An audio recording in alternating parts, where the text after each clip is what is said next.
The moment my mother-in-law picked up my business card, held it at arm's length like it smelled bad, and laughed, I knew this dinner would be the worst yet. But I couldn't have predicted just how badly the evening would destroy what little remained of my marriage. Beacon Tech Solutions, Patricia read aloud, her voice dripping with amusement. She passed the card to her husband Gerald like it was a joke they were sharing. How adorable. Naomi's still playing with her little computer thing. I sat at the far end of the table at Romano's, the most expensive restaurant in the city. This wasn't my celebration. This was an engagement dinner for Trevor's younger brother Damien and his new fiancée Veronica. I was here because wives were expected to show up, smile and stay quiet. I had become very good at staying quiet.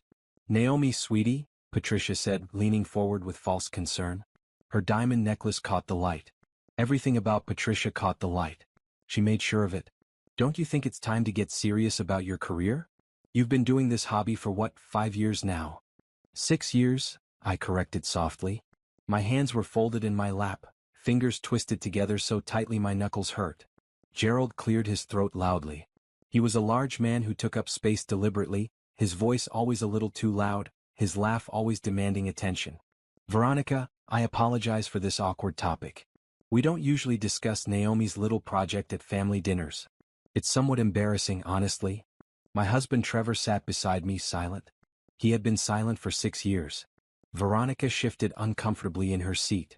She was beautiful in an understated way, wearing a blue suit that probably cost more than my monthly mortgage. Her dark hair was pulled back neatly and she'd barely touched her wine. She looked like she wanted to be anywhere else. I don't think, Veronica began carefully, that we should. Oh, don't worry about offending her, Patricia interrupted, waving her hand dismissively. Naomi knows we love her.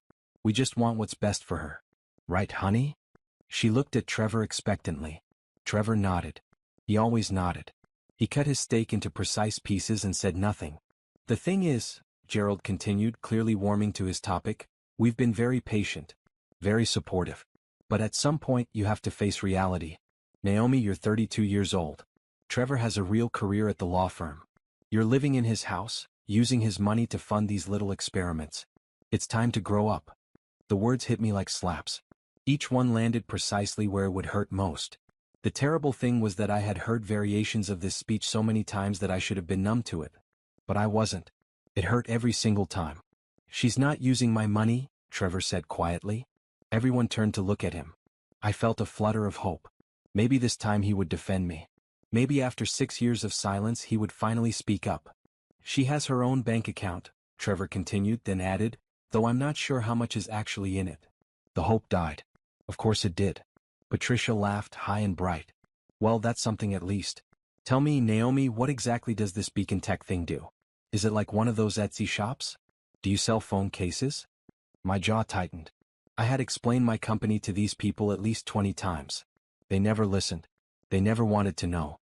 Knowing would mean acknowledging that I was building something real, and they had decided long ago that I was incapable of that.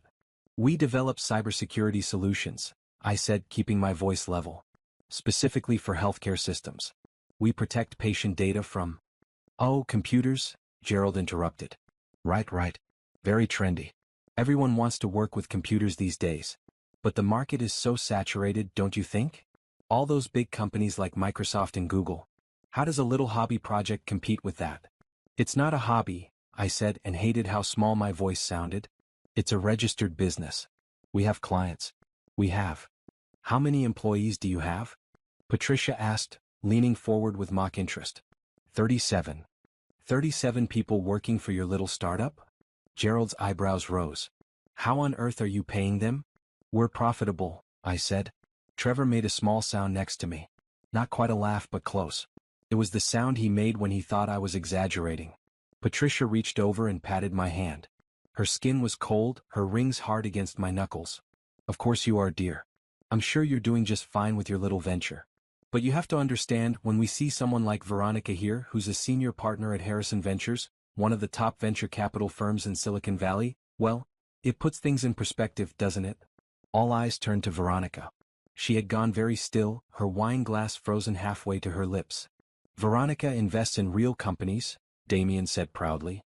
He was 2 years younger than Trevor, better looking, more charming. He had inherited all of Gerald's confidence without the cruelty. Or so I had thought before tonight.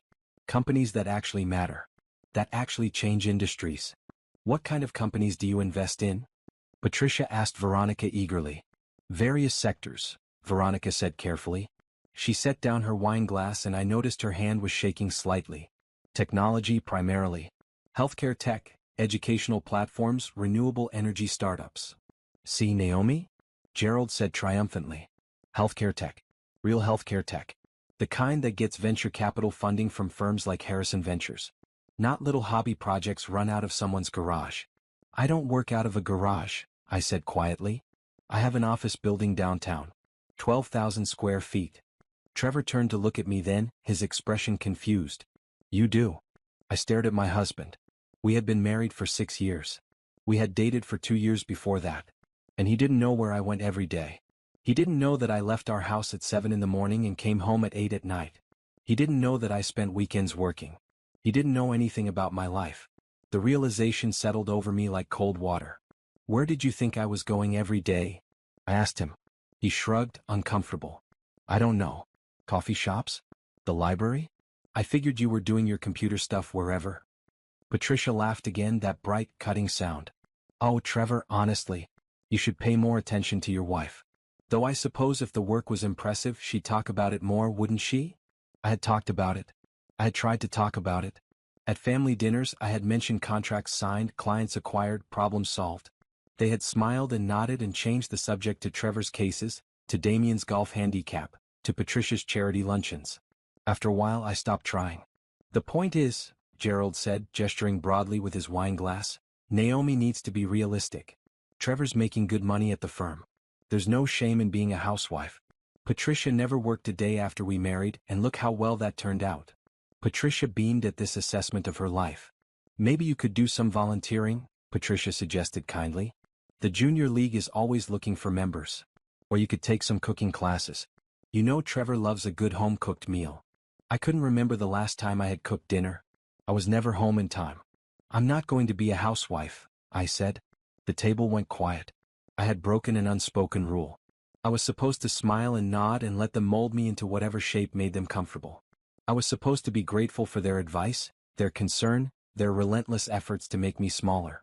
Well, Patricia said, her smile turning cold, I suppose some women aren't cut out for traditional roles. Though it might be nice if you contributed something to the household, since you're living off Trevor's income. I pay half the mortgage, I said. Trevor shifted beside me. It's fine, Mom. Really. Naomi contributes. Does she? Gerald asked. Because from where I'm sitting, it looks like she's playing entrepreneur while you're carrying the financial burden of the household. That's not a partnership, son. That's a dependent. My face burned. I wanted to defend myself, to list every deposit I had made into our joint account, every bill I had paid. But what was the point? They had already decided who I was. Facts wouldn't change their minds. Veronica cleared her throat. I think perhaps we should change the subject. Oh, you're right, Patricia said quickly. I'm so sorry, Veronica. This is your engagement dinner. We shouldn't be wasting time on Naomi's little situation. Tell us more about Harrison Ventures. It must be so exciting working with all those brilliant founders. I watched Veronica's face as Patricia spoke. She looked pained, caught between politeness and discomfort. Her eyes kept drifting to me, then away, like she couldn't quite figure out how to help without making things worse. It's rewarding work, Veronica said carefully. We look for companies that are solving real problems. Companies with strong leadership and clear vision. And you must meet so many impressive people, Damien said, squeezing her hand. Geniuses, right? People who are really changing the world. Some of them, Veronica agreed. Not like our Naomi here, Gerald joked. No offense, dear, but you're not exactly in the same league as the people Veronica works with. I felt something crack inside me then. It wasn't dramatic. It wasn't loud. It was just a quiet breaking, like the last thread holding something together finally snapping under too much weight. I looked at Trevor. Really looked at him. He was handsome in a conventional way with his neat haircut and expensive suit. He looked successful. He looked like someone who had made good choices. And maybe he had. Maybe choosing a wife he could feel superior to was a perfectly logical decision for someone like him. Excuse me, I said, standing up. I need to use the restroom. No one tried to stop me. No one looked concerned. They just watched me go with mild annoyance, like I was interrupting the real conversation they wanted to have. I walked through the restaurant, past tables filled with people who looked happy, past couples who leaned toward each other instead of away. I locked myself in the bathroom and stared at my reflection in the mirror. I looked tired. I looked small. I was wearing a green dress that Patricia had once said made me look cute, which I now realized was just another way of saying I looked unthreatening. My hair was pulled back simply. My makeup was minimal. I had learned to make myself invisible at these family dinners. My phone buzzed in my purse. I pulled it out and saw an email notification. It was from my CFO, Tandy. Board meeting moved to Monday. Quarterly revenue projections exceeded expectations by 42%. Great work, boss. I stared at the email. At the word boss. At the numbers that represented months of brutal work, of 18-hour days, of sacrificing sleep and social life and any semblance of balance. Beacon Tech Solutions wasn't a hobby. It wasn't a cute little project.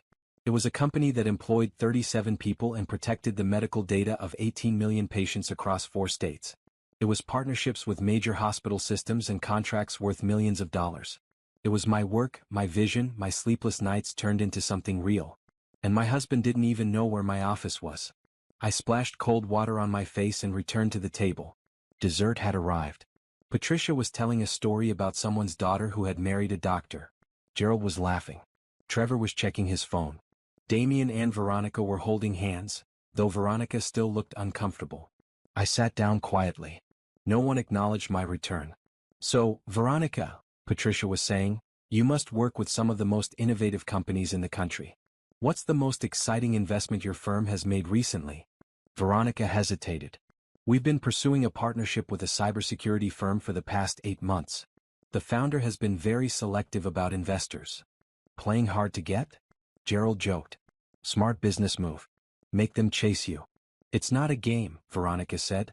This particular founder has built something genuinely revolutionary. The technology they've developed for healthcare data protection is years ahead of anything else on the market. We've offered extremely favorable terms, but they won't meet with us. They sound difficult, Patricia said. They sound brilliant, Veronica corrected. And they have every right to be selective. When you're that successful, you don't need to jump at the first offer. I felt something shift in my chest. A strange, light feeling. Like the moment before lightning strikes. What's the company called? Damien asked. Veronica glanced at me just for a second. I probably shouldn't say. It's not public information yet that we're pursuing them. Oh, come on, Gerald cajoled. We're family. Well, almost family. You can tell us. Veronica took a sip of her wine. She looked directly at me when she spoke. The company is called Beacon Tech Solutions. The table went silent. I watched their faces. Watched confusion flicker across Patricia's features. Watched Gerald's eyes narrow. Watched Trevor's head snap up from his phone. Wait, Patricia said slowly. That's the name of Naomi's little? She stopped. Her mouth hung open slightly. Veronica was still looking at me. Can you tell me something, Naomi? What's your last name? Harper, I said quietly. Naomi Harper. The fork dropped from Veronica's hand. It clattered against her plate with a sound that seemed impossibly loud in the sudden silence. Oh my God, Veronica whispered. You're Ann Harper. You're the founder I've been chasing for 8 months. I need to tell you how I ended up at that dinner table, sitting next to a man who didn't know me at all. Because it didn't happen overnight. It took years of small compromises, tiny erasures, daily choices to make myself smaller. And it started the day I met Trevor. I was 24, fresh out of graduate school with a master's in computer science and a head full of ideas that seemed too big for my body to contain. I had spent my thesis year developing the early framework for what would become Beacon Tech Solutions, working with a professor who believed that healthcare data breaches were the next major crisis waiting to happen. He was right. I was right. But being right doesn't matter much when you're a young black woman trying to get people to take your ideas seriously. I met Trevor at a coffee shop near campus. He was 3 years older, already working at his father's law firm, already comfortable in the world in a way I had never been. He wore nice suits. He smiled easily. He bought my coffee without asking, and I thought it was romantic instead of presumptuous. You look stressed, he said, sliding into the seat across from me even though I hadn't invited him. I had papers spread across the table. Code printouts, security diagrams, notes written in margins. I was trying to figure out how to turn my thesis into a business, how to find funding, how to make anyone care about patient data protection before it was too late. I'm working, I told him. On what? I explained it to him.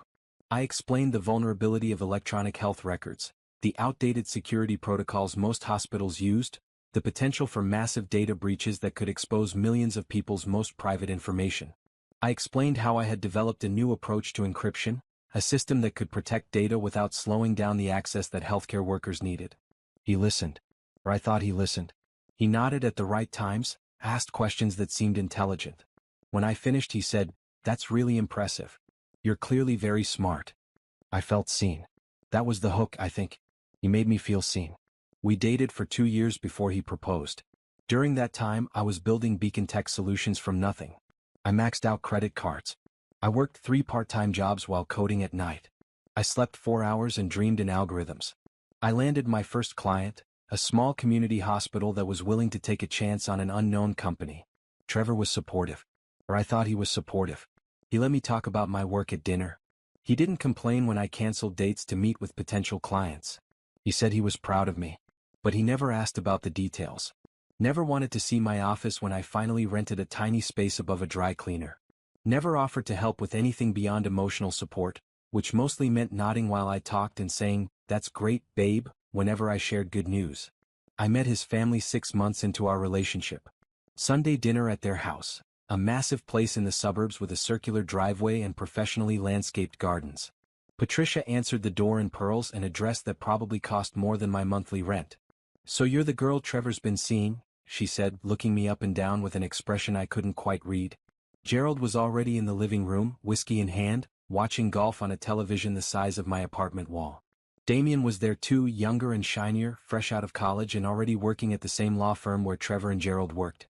"Welcome," Gerald said, not getting up. "Trevor tells us you're in computers." "I'm developing cybersecurity software," I said. "Right, computers?" he repeated as if I hadn't spoken. That should have been my first clue. Dinner was formal. There were multiple forks. Patricia corrected my posture twice. The conversation centered on the law firm, on cases Gerald was handling, on Damien's future, on Trevor's prospects for making partner.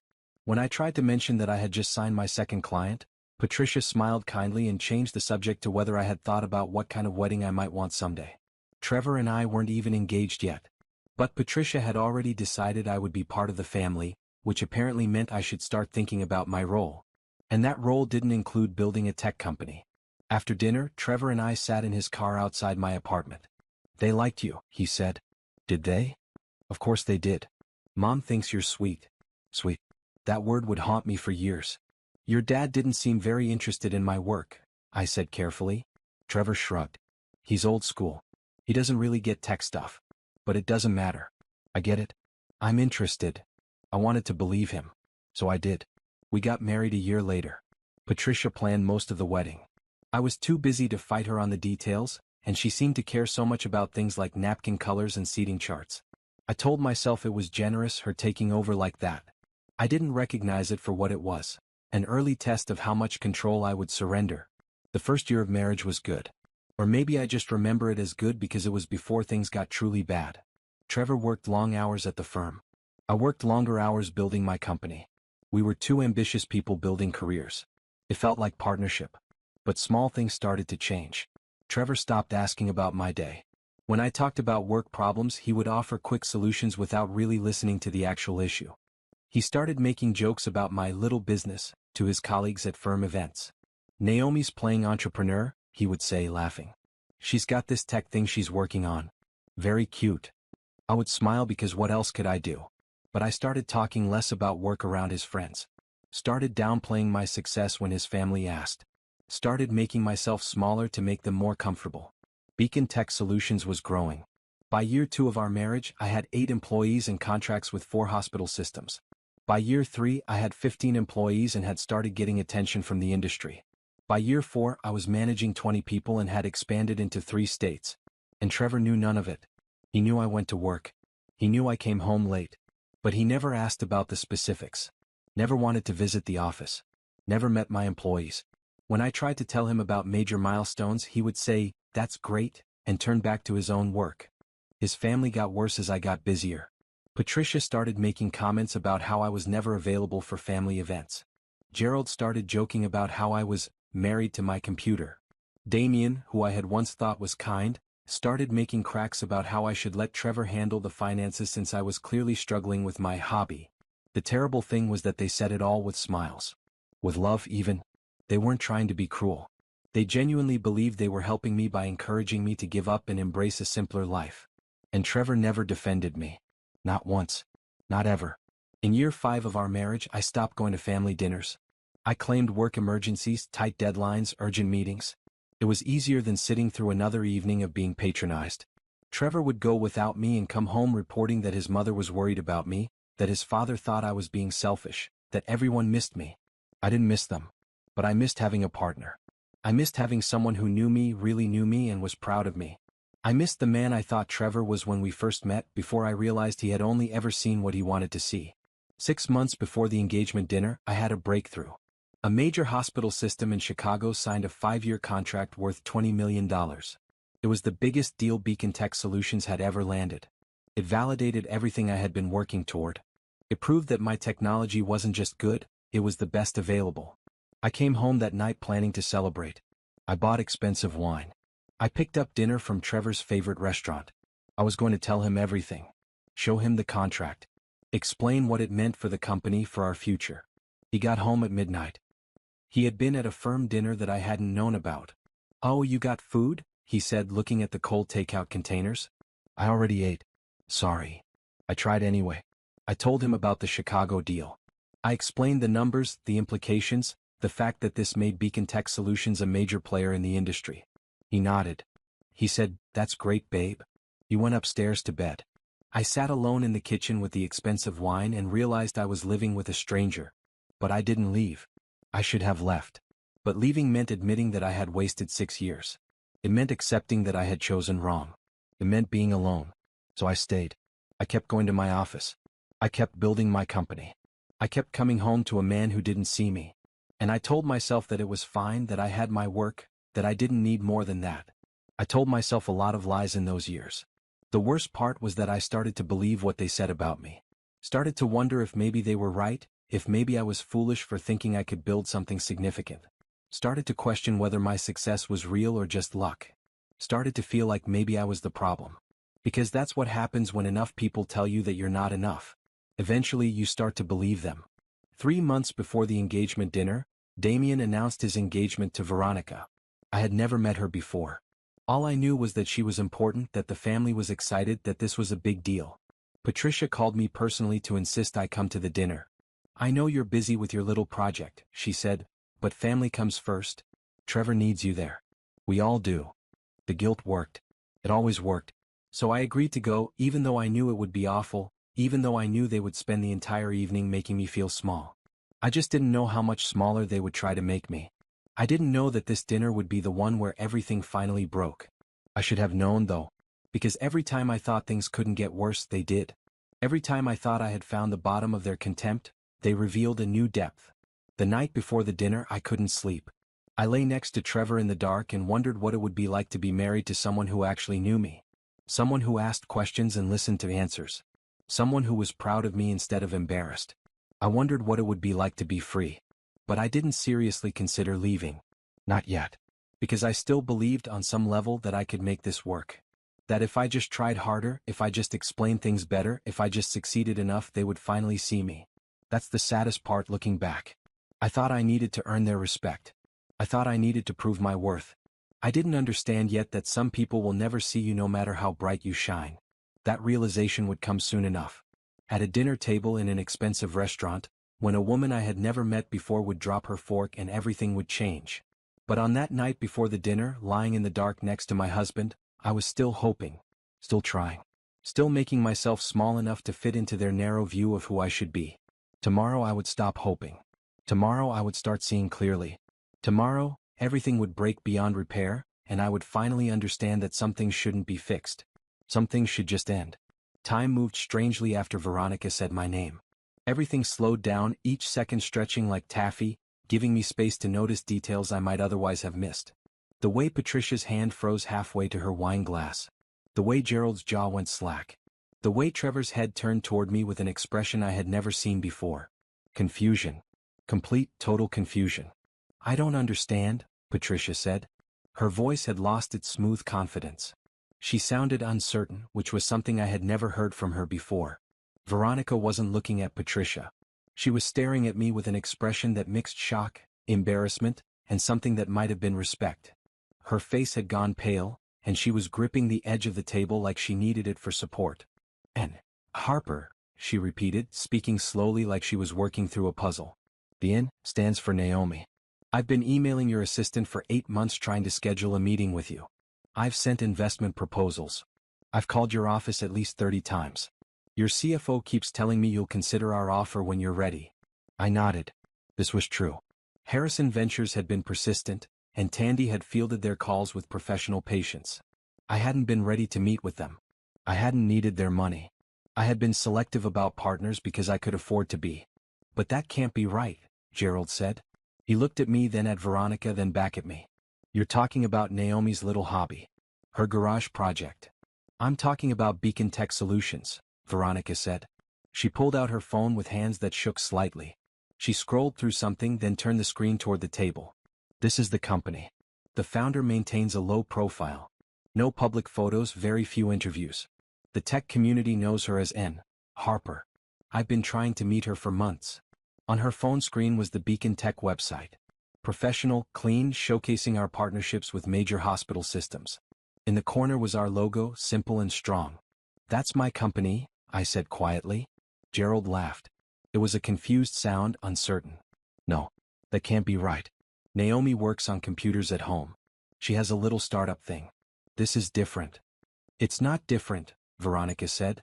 She was looking at me with something close to awe now. This is the same company. Beacon Tech Solutions is valued at $2.3 billion. They have partnerships with 68 hospital systems across 12 states. They employ, she paused, checking her phone, 37 people currently, with plans to expand to 50 by end of quarter. The number hit the table like a bomb. Trevor made a choking sound. 2.3 billion? That's the last valuation we calculated based on revenue, contracts, and projected growth, Veronica said. She was still staring at me. The company is privately held. And Harper owns 92% of it herself. She's refused all investment offers until now. No, Patricia said. The word came out sharp, almost angry. That's not possible. Naomi's been working on some little project. She doesn't have clients. She doesn't have a real office. She has an office building downtown, Veronica said. 12,000 square feet. I drove past it last week trying to work up the courage to walk in without an appointment. The lobby has a water feature and the Beacon Tech logo in brushed steel letters 3 feet high. I knew exactly which water feature she meant. I had chosen it myself. Damien was looking back and forth between Veronica and me. You said you've been chasing this founder for 8 months. You talk about her constantly. You said she was one of the most brilliant minds in tech security. She is, Veronica said simply. But that's Naomi, Damien said, as if this was an argument against what Veronica was saying. She's just Naomi. Just Naomi. The phrase sat in the air like smoke. Trevor turned to me. His eyes were wide. Is this true? Are you really? Is this actually your company? I looked at my husband. At the man I had been married to for 6 years. The man who shared a house with me, a bed with me, a last name with me. The man who didn't know the most basic facts about my life. Yes, I said. But you never said, he started. I told you, I interrupted. I told you about every contract, every expansion, every milestone. I told you about the Chicago deal 6 months ago. $20 million. I came home with wine to celebrate. You said, that's great, babe, and went to bed. His mouth opened and closed. He had no defense because we both knew I was right. Patricia made a sound that was half laugh, half gasp. This is ridiculous. Veronica, surely there's been some mistake. Some confusion. Naomi can't possibly be running a multi-billion-dollar company. She doesn't even dress like someone successful. I looked down at my green dress. The one Patricia had called cute. The one I had worn specifically because I knew it made me look harmless, unthreatening, easy to dismiss. How exactly should someone successful dress? I asked. Patricia floundered. Well, I mean, you know, professional. Like Veronica. Like someone who matters in the business world. I own 3 suits, I said, my voice steady. All of them custom-made. I wear them to board meetings and client presentations. I don't wear them to family dinners because I've learned that looking professional at these events just makes you all more uncomfortable. Gerald found his voice. Came out too loud, too defensive. Now hold on. Let's not get carried away here. Even if this is true, even if you've somehow managed to build something bigger than we thought, that doesn't excuse your attitude. Your absence from family events. Your refusal to contribute properly to your marriage. Contribute properly? I repeated. You know what I mean. You're so focused on this work thing that you neglect your actual responsibilities. To Trevor. To this family. My actual responsibilities, I said slowly, are to the 37 people who depend on me for their paychecks. To the 18 million patients whose medical data we protect. To the hospital systems that trust us with their most sensitive information. But what about your husband? Patricia demanded. What about your marriage? What about it? I asked. I was surprised by how calm I felt. How clear. Like fog lifting after years of obscuring my vision. What exactly have I neglected? I pay half the mortgage on a house Trevor chose. I show up to family events where you spend hours insulting me. I sleep next to a man who doesn't know where I work. Which part of that sounds like partnership to you? You're being dramatic, Gerald said, but his voice wavered. Am I? I turned to Trevor. Where is my office? He stared at me. I don't know. How many employees do I have? You said 37. I didn't know that before tonight. What was our biggest contract this year? Silence. What's the name of my CFO? My head of development? My lead security analyst? Nothing. He had nothing to say. I know the name of every partner at your firm, I said quietly. I know your cases. I know your billable hours. I know about the promotion you're hoping for next quarter. I know all of this because I listen when you talk. Because I care about your life. Can you say the same? Trevor's face had gone red. That's not fair. You never really explained. You made it sound small. I made it sound exactly as big as it is, I said. You chose not to listen. Veronica cleared her throat. Everyone had forgotten she was there. I think I owe you an enormous apology, Naomi. If I had known you were sitting at this table, if I had recognized you, I never would have let anyone speak about your work so dismissively. You didn't know, I said. How could you? I should have figured it out. The company name was right there on your business card. But I didn't make the connection because, she paused, looking genuinely distressed, because I believed what they were saying. About it being a hobby. A small project. I'm so sorry. It's not your fault, I said. It is partly. I let myself make assumptions. Veronica turned to look at Damien. Her expression was unreadable. Your family has spent the entire evening mocking someone who is, frankly, more successful than anyone at this table. Including me. That's an exaggeration, Gerald said quickly. Is it? Veronica pulled up something else on her phone. Beacon Tech Solutions had revenue of $340 million last year. Projected revenue this year is $520 million. The company is growing at a rate that has venture capital firms across the country fighting for a chance to invest. And Naomi, is considered one of the most innovative founders in healthcare technology. There are articles about her company in Forbes, Fortune, TechCrunch. She's been asked to speak at conferences. She's turned down most of them because she prefers to focus on the work rather than publicity. Patricia's face had gone from white to red. We didn't know. How were we supposed to know? Because I told you, I said. I told you over and over. You chose not to believe me. You made it sound small, she insisted. No, I said firmly. You decided it was small because you couldn't imagine me doing anything big. You made up your mind about who I was and refused to see anything that contradicted that image. Gerald pushed his chair back from the table. I think you're being very unfair right now, Naomi. We've always supported you. We've been patient with your little business venture. We've never complained about you using Trevor's money to fund it. I have never used Trevor's money, I said. My voice was rising now, frustration finally breaking through the calm. I have my own bank accounts, my own income. I'm probably making more than Trevor at this point. I don't need his money. I never have. How much do you make? Trevor asked suddenly. The question hung in the air. I looked at my husband and saw genuine confusion on his face. He really didn't know. After 6 years of marriage, he had no idea what I earned or what I was worth. Last year, I said slowly, I paid myself a salary of $180,000. That's lower than I could have paid myself because I chose to reinvest most profits back into the company. The 92% ownership stake that Veronica mentioned? Based on the current valuation, that's worth approximately $2.1 billion. The number seemed to suck the air out of the room. Damien let out a low whistle. Holy God. Trevor just stared at me. His face had gone through confusion, shock, and was now settling into something that looked like betrayal. Why didn't you tell me? I did tell you, I said, and I was so tired suddenly. So exhausted from years of trying to make him see me. You didn't want to hear it. That's not true.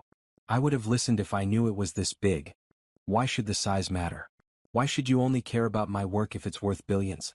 Why wasn't it enough that it mattered to me? He had no answer. Patricia made one last attempt to regain control of the situation. Well, this is all very surprising. Very impressive, Naomi. But I still think you owe us an apology for how you've behaved tonight.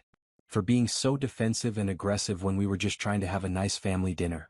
I looked at her. Really looked at her. At this woman who had spent 6 years trying to shrink me down to a size she found acceptable. At this woman who had apologized to a stranger for my existence not 2 hours ago. No, I said simply. Excuse me? I'm not apologizing. Not for tonight. Not for anything. You spent this entire dinner insulting me. You mocked my work. You suggested I was a burden on my husband.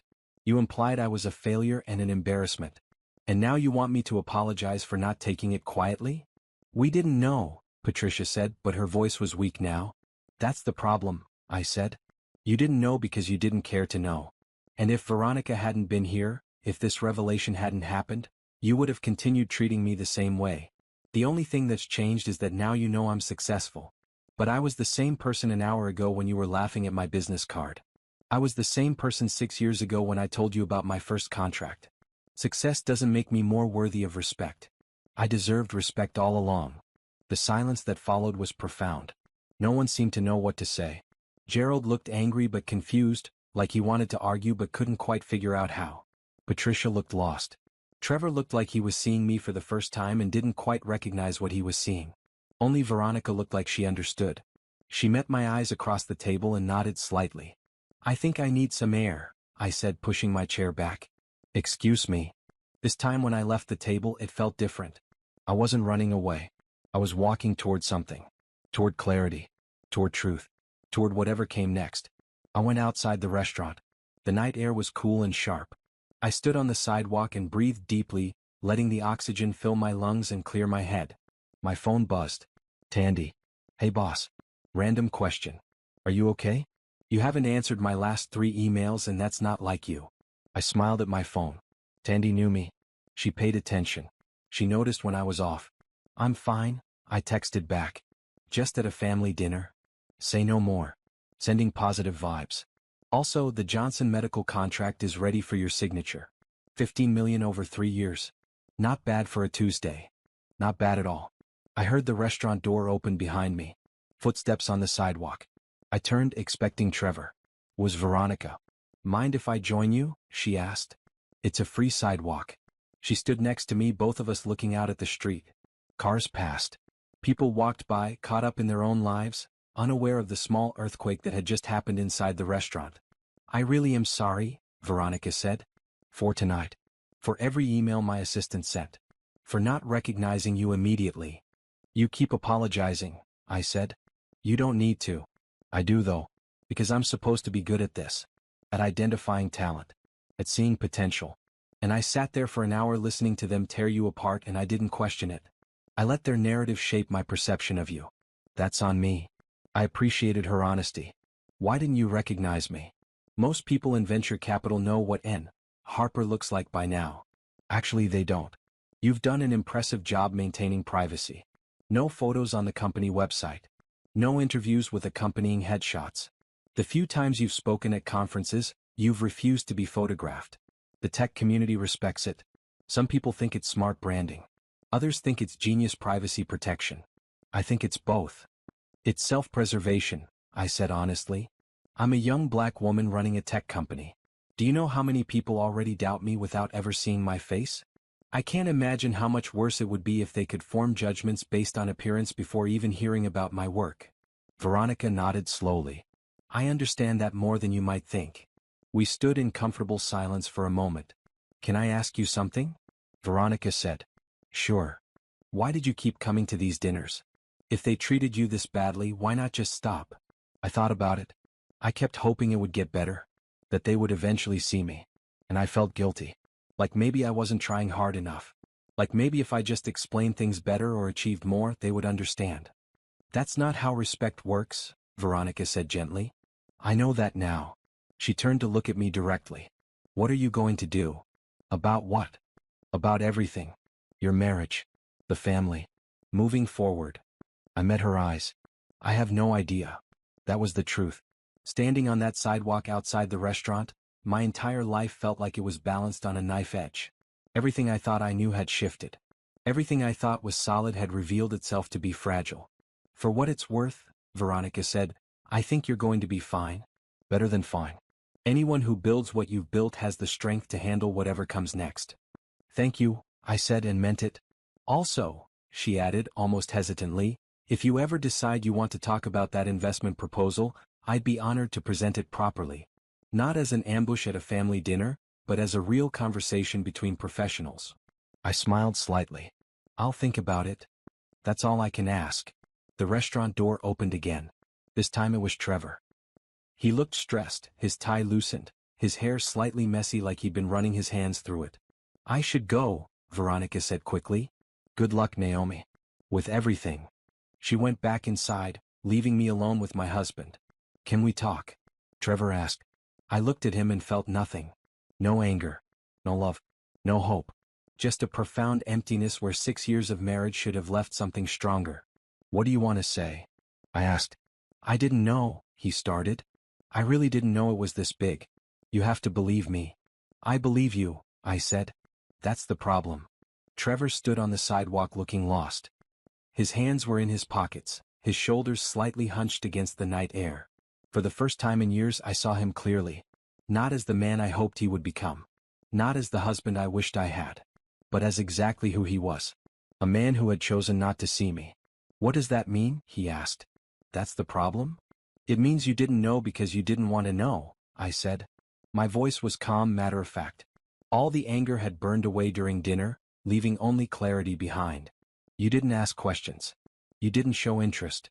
You made up your mind about who I was and what I was capable of, and you never looked deeper. That's not fair, he said, but his protest was weak. Isn't it? Trevor, we've been married for 6 years. You don't know where I work.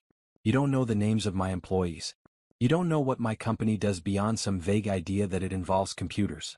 When I came home 6 months ago to tell you about the Chicago contract, you didn't even ask what the contract was for. You could have made me listen, he said, a flash of defensiveness in his tone. Made you? I repeated. I'm your wife, not your teacher. I shouldn't have to force you to care about my life.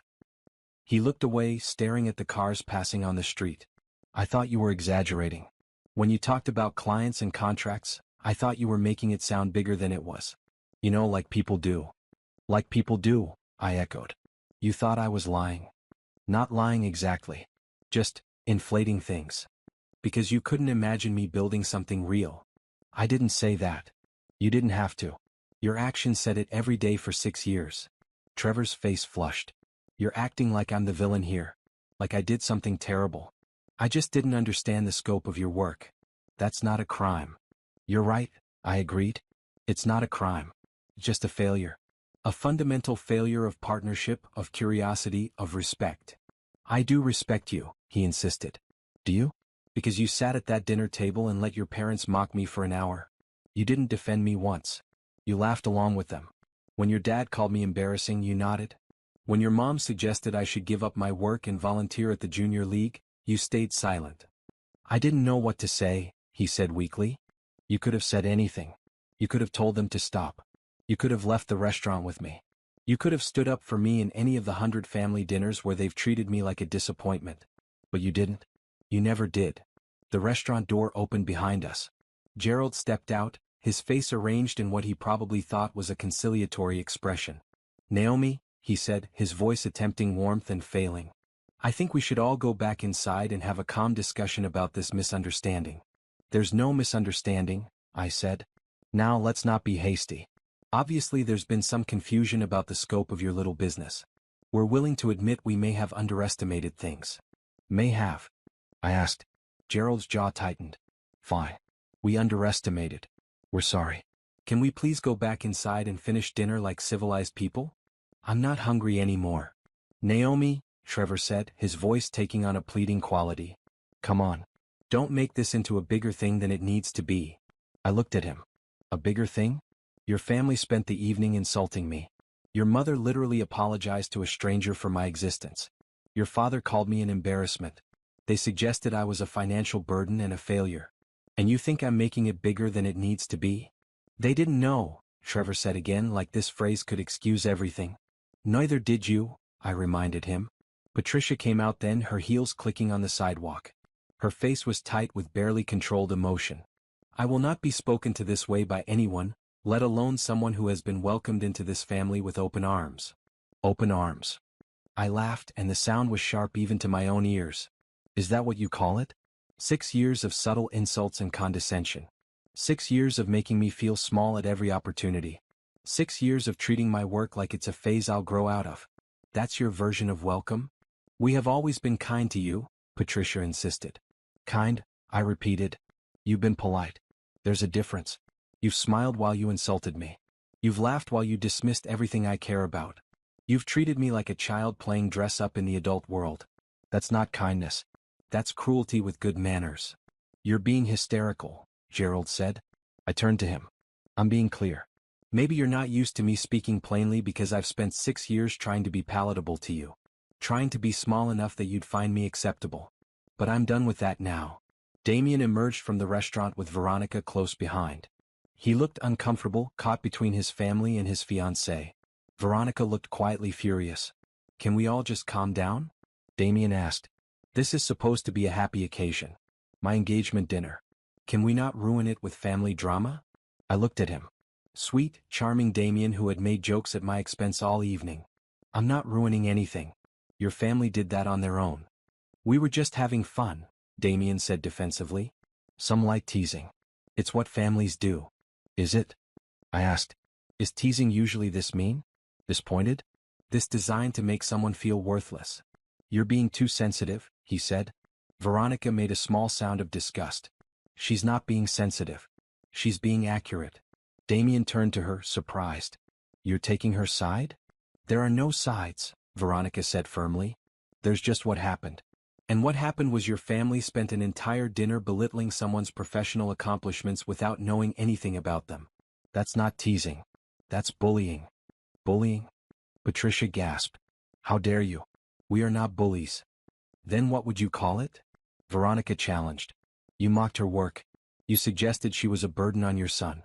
You apologized to me for her presence at the table. If someone did that to Damien, what would you call it? Patricia opened her mouth and closed it again, unable to answer.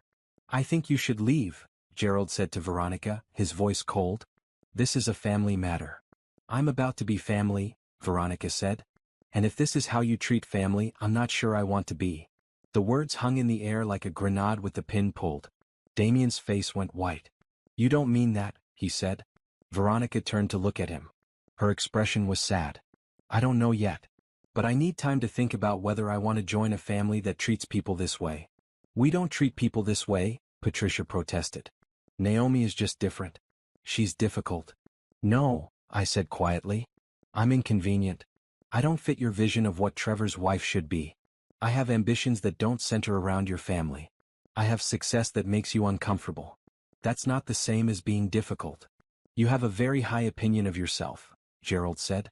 I have an accurate opinion of my work, I corrected. You're the ones who decided that confidence was arrogance. Trevor reached for my arm. I stepped back before he could touch me.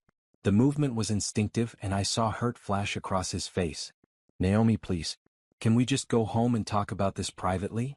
What is there to talk about? I asked. Everything. Our marriage. How we move forward. Move forward? I looked at him carefully. Do you even want to move forward? Or do you just want things to go back to how they were before tonight? He hesitated. That hesitation told me everything.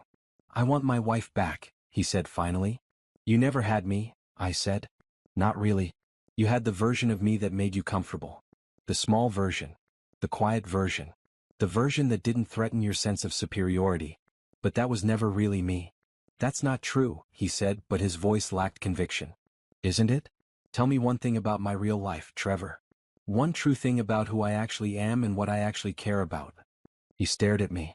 I know you care about your work. That's not enough. That's not even close to enough. A taxi pulled up to the curb. A couple got out, laughing together, heading into the restaurant. They looked happy. They looked like people who saw each other. I watched them go and felt something settle in my chest. A decision I hadn't realized I was making. I'm going to get a hotel room tonight, I said. What? No. Come home. We need to talk. We've been talking for 6 years, I said. I'm tired of talking to someone who doesn't hear me. I hear you now, Trevor said desperately. Do you? Or do you just hear the dollar amount? If Veronica hadn't been at that dinner, if she hadn't recognized my company, would anything be different? Would you suddenly care about my work? He didn't answer. Couldn't answer. I pulled out my phone and ordered a car. It would arrive in 3 minutes. Naomi, please, Patricia said. She had switched tactics, her voice soft now, pleading. Let's not make rash decisions. You're upset. You're emotional. Come back inside. We'll order more wine. We'll start over. I don't want to start over, I said. I want to start fresh. What does that mean? Trevor asked. I met his eyes. It means I'm done pretending. Done making myself small. Done living with people who don't see me. You're talking about divorce? Gerald said flatly. I'm talking about freedom, I corrected. A black car pulled up. My ride. I moved toward it. If you get in that car, Trevor said, his voice taking on a hard edge, don't expect me to be waiting when you decide to come back. I stopped. Turned to look at him. Is that supposed to scare me? The threat of losing something I never really had. His face crumpled. Just for a moment I saw real pain there. But it wasn't pain at losing me. It was pain at losing the image of his life. The picture-perfect marriage. The successful lawyer with the quiet wife. The comfortable lie he'd been living. We're supposed to be a team, he said. Teams require both people to show up, I said. You checked out years ago. You just didn't bother to tell me. I got into the car. Through the window I could see all of them standing on the sidewalk. Gerald angry. Patricia shocked. Damien confused. Trevor devastated. Veronica watching it all with sad, knowing eyes. Where to? The driver asked. I gave him the address of a hotel downtown. A nice one. The kind of place I could afford now that I didn't have to pretend I couldn't. As we pulled away from the curb, I looked back one last time. They were still standing there, frozen in place like characters in a painting. The family dinner that imploded. The night everything changed. I turned forward and didn't look back again. My phone buzzed. A text from Veronica. If you need anything, call me. I mean it. Also, I'm seriously reconsidering this engagement. Is your company hiring? I might need a new job after tonight. Despite everything, I smiled. Then another text came through. This one from Tandy. Boss, I'm seeing some weird charges on the company card. Did you book a hotel room? Are you okay? Should I be worried? I texted back. I'm fine. Long story. Tell you Monday. Okay, but if you need me to come get you with bail money or a getaway car, I'm available. No bail money needed. Just some space to think. Thinking is good. Also breathing. Remember to do both. I laughed out loud. The driver glanced at me in the rearview mirror but didn't comment. At the hotel, I checked in using my own credit card. My own money. Money I had earned building something real and valuable in mine. The room was on the 15th floor with a view of the city. I stood at the window and looked out at the lights.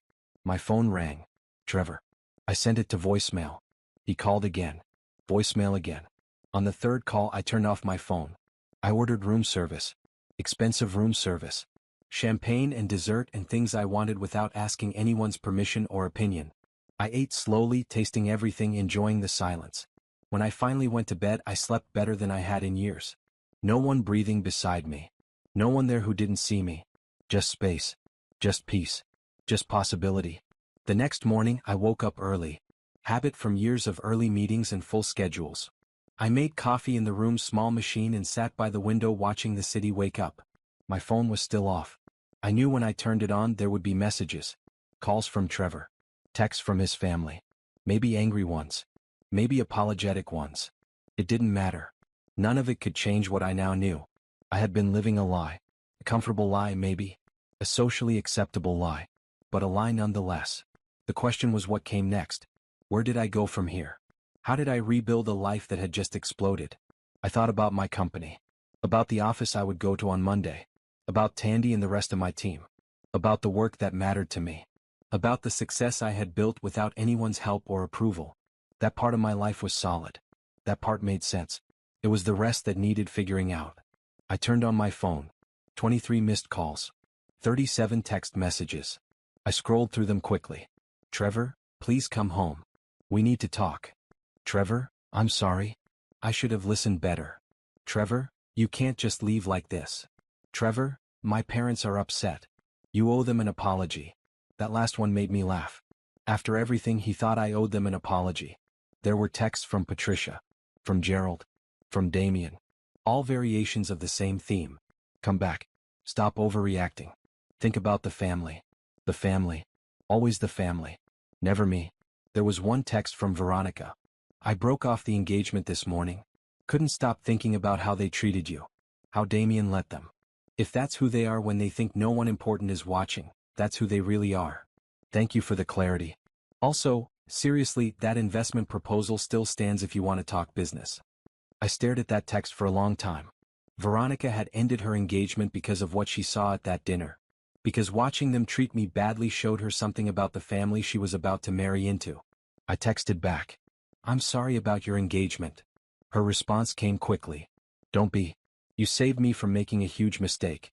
Coffee next week? No business. Just two people who survived the worst family dinner ever. Deal. I took a shower. Got dressed. Looked at myself in the mirror. I looked tired but somehow lighter. Like I had been carrying weight I didn't know about and had finally set it down. My phone rang. This time it was my mother. I answered. Baby, what happened? She asked. Trevor's been calling your father all morning. He says you left him. I left a hotel restaurant, I corrected. But yeah, I'm thinking about leaving the marriage too. Oh, thank God, my mother said. I blinked. What? Naomi, your father and I have been waiting for you to see it for years. That man doesn't appreciate you. His family treats you terribly. We kept hoping you would wake up. You never said anything. Would you have listened? You had to figure it out yourself. She was right. I probably wouldn't have listened. I had been so invested in making the marriage work, in proving I could be good enough for them. I'm proud of you, my mother said, for building your company, for finally standing up for yourself, for being strong enough to walk away from people who don't deserve you. My throat tightened. I don't know what comes next. Nobody does, baby. That's the exciting part. After we hung up, I sat on the edge of the hotel bed and let myself feel everything. The grief of a marriage ending. The anger at years wasted. The fear of uncertainty. The relief of finally seeing clearly. The hope of possibility. All of it at once. All of it real. Then I stood up. Got my laptop. Started making lists. Things to do. People to call. Decisions to make. Starting with calling my lawyer cousin Rochelle. Because if I was going to do this, I was going to do it right. The old Naomi would have waited. Would have tried to fix things. Would have given Trevor and his family another chance to prove they could change. But that Naomi was gone. She had died somewhere between the restaurant and this hotel room. The new Naomi knew her worth. Knew what she deserved. And knew that sometimes the bravest thing you can do is walk away from people who refuse to see you. I picked up my phone and started dialing. There was work to be done. A life to rebuild. A future to create. And for the first time in 6 years I was excited about all of it. I spent 3 days at that hotel. 3 days of room service and quiet and space to think. 3 days of turning off my phone for hours at a time and only checking messages when I felt strong enough to handle them. 3 days of slowly realizing that the life I thought I wanted had been built on foundation of trying to be someone I wasn't. On day 2 I called Rochelle. My cousin was a divorce attorney, sharp and no-nonsense, with natural hair she wore in beautiful twists and a blue suit that matched her confidence. We met in the hotel bar. It was mid-afternoon, nearly empty except for a few business travelers on laptops. You look good, Rochelle said, sliding into the booth across from me. Better than I expected. What were you expecting? Tears. Breakdown. The usual post-traumatic response to family disaster. I cried the first night, I admitted, but not as much as I thought I would. Mostly I just felt relieved. Rochelle pulled out a legal pad and pen. Tell me everything. Start at the beginning. I told her about the dinner. About 6 years of dismissal and condescension. About Trevor's silence in the face of his family's cruelty. About Veronica recognizing my company and the look on everyone's faces when they realized who I actually was. Rochelle took notes, her expression growing darker as I talked. "They're garbage people," she said when I finished. "I've been wanting to say that for years." "You met them twice." "Twice was enough. The first time was at your wedding when Trevor's mother asked me if I was a friend from work, even though I was clearly sitting on your family's side wearing a bridesmaid dress.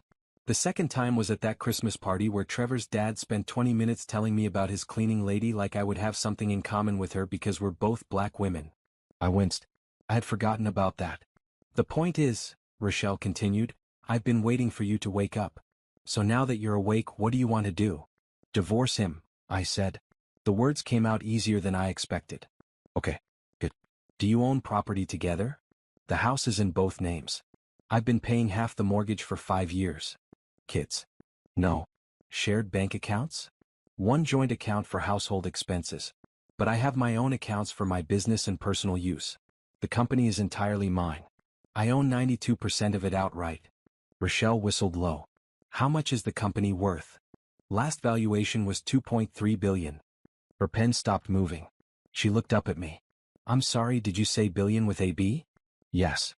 "Naomi." She set down her pen. "Why didn't you tell me this before?" I tried.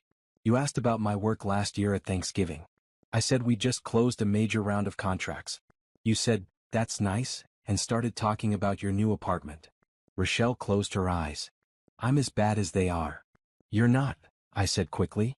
"You didn't know because I didn't push. I learned to stop talking about things people didn't want to hear. That's not okay.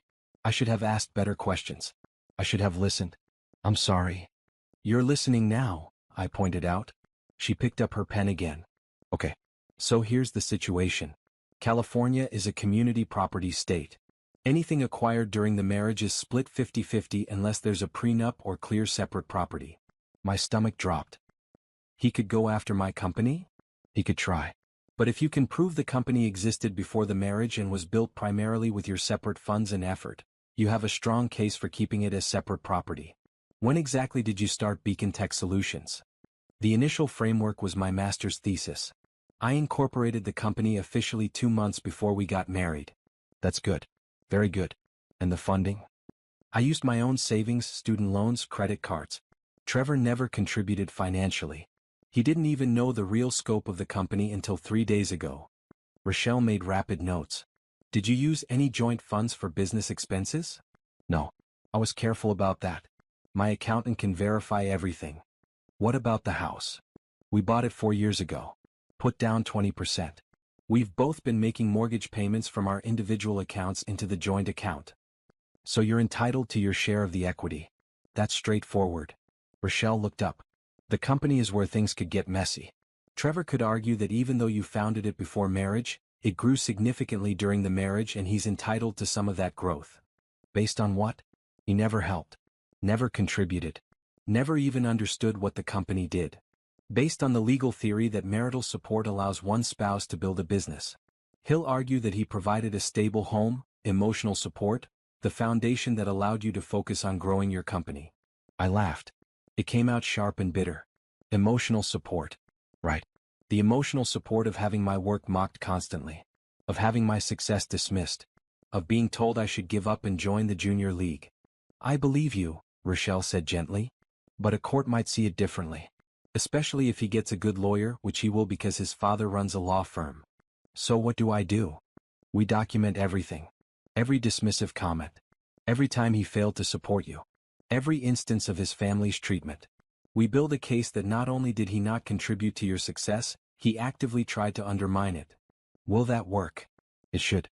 Especially given that the company was already established before marriage and you can prove all funding came from separate sources." "But Naomi, this could get ugly. His family won't go down easy. They'll fight." "Let them fight," I said. "I'm done making things easy for people who don't respect me." Rochelle smiled. "There's my cousin. I was wondering when she'd show up." We spent another hour going over details. Assets, debts, timelines, documentation I would need to gather. By the time we finished, I had a clear picture of what the next months would look like. It wasn't going to be pleasant. But it was going to be necessary. "One more thing," Rochelle said as we were getting ready to leave. "Have you talked to Trevor since that night?" "No. He's called and texted constantly. So has his family. I haven't responded." "Don't. Not until we have a plan in place. The first conversation you have with him should be with me present. Anything you say can and will be used against you in divorce proceedings. That sounds ominous. It's realistic. Right now he's probably oscillating between guilt and anger. Give him a few days to land on anger and he'll start talking to lawyers. We need to be prepared before that happens. His father is a lawyer. Exactly. Gerald will advise him. And Gerald just found out his daughter-in-law is worth billions. He's going to see dollar signs. The thought made me feel sick. But Rochelle was probably right. On day 3 at the hotel I went back to work. Not to the office, not yet. But I set up my laptop at the desk and started returning emails. Started addressing the backlog of decisions that had piled up. Started stepping back into the part of my life that made sense. Tandy video called within minutes of seeing me online. "Boss," she said, her face filling my screen. "Where have you been?" "Long story. Family drama. Are you okay?" "I'm getting there." "Do I need to hurt someone?" "Because I will. I've been taking kickboxing classes." I smiled despite myself. No violence necessary. But I appreciate the offer. "What happened?" I gave her the short version. The dinner. The revelation. Trevor's ignorance. The hotel room. When I finished, Tandy was quiet for a moment.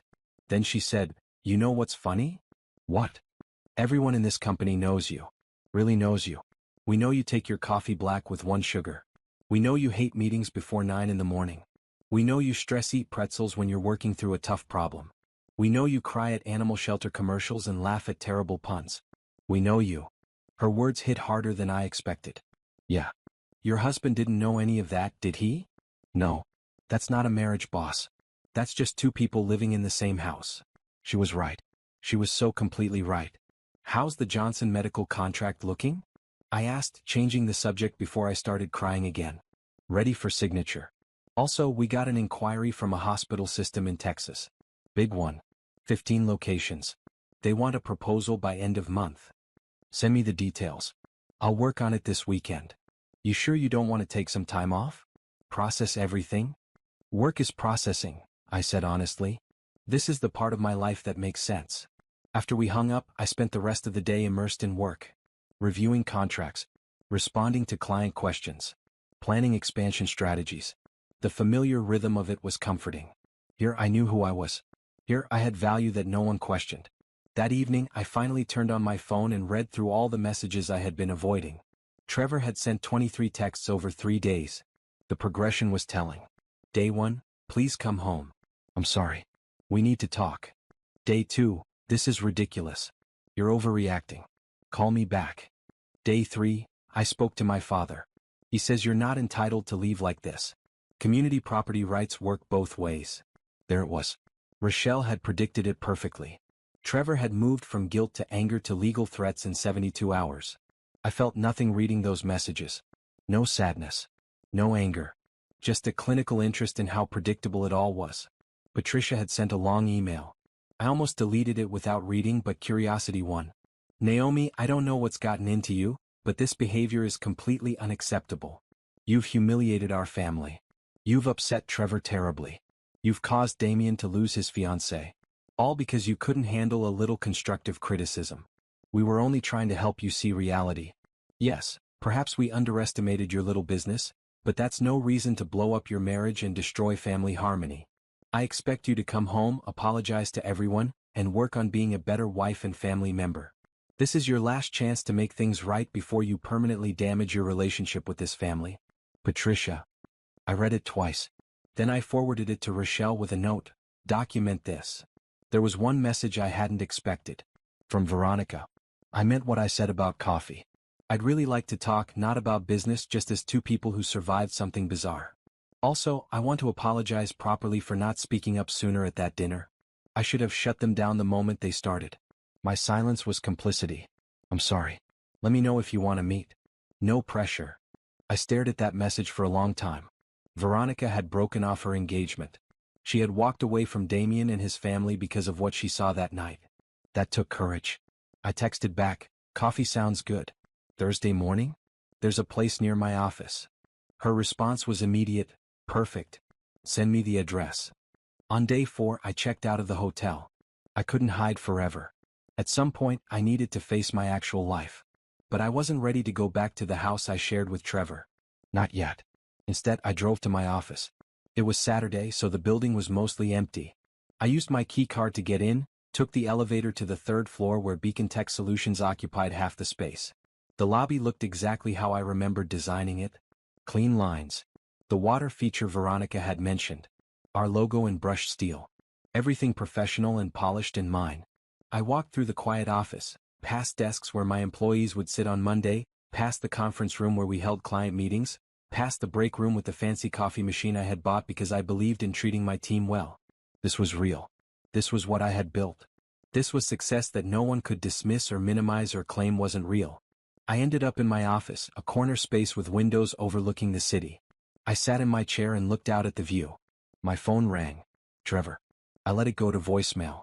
He called again. Voicemail again. Then a text. I'm at your office. I saw your car in the parking garage. Come down or I'm coming up. I felt a flash of anger. This was my space. He had no right to invade it. But avoiding him wouldn't make him go away. At some point, we needed to have this conversation. I went downstairs. Trevor was standing in the lobby, looking around at the space like he was seeing it for the first time. Which, of course, he was. Nice place, he said when he saw me. His tone was flat, emotionless. What do you want, Trevor? I want to talk to my wife. We don't have anything to talk about.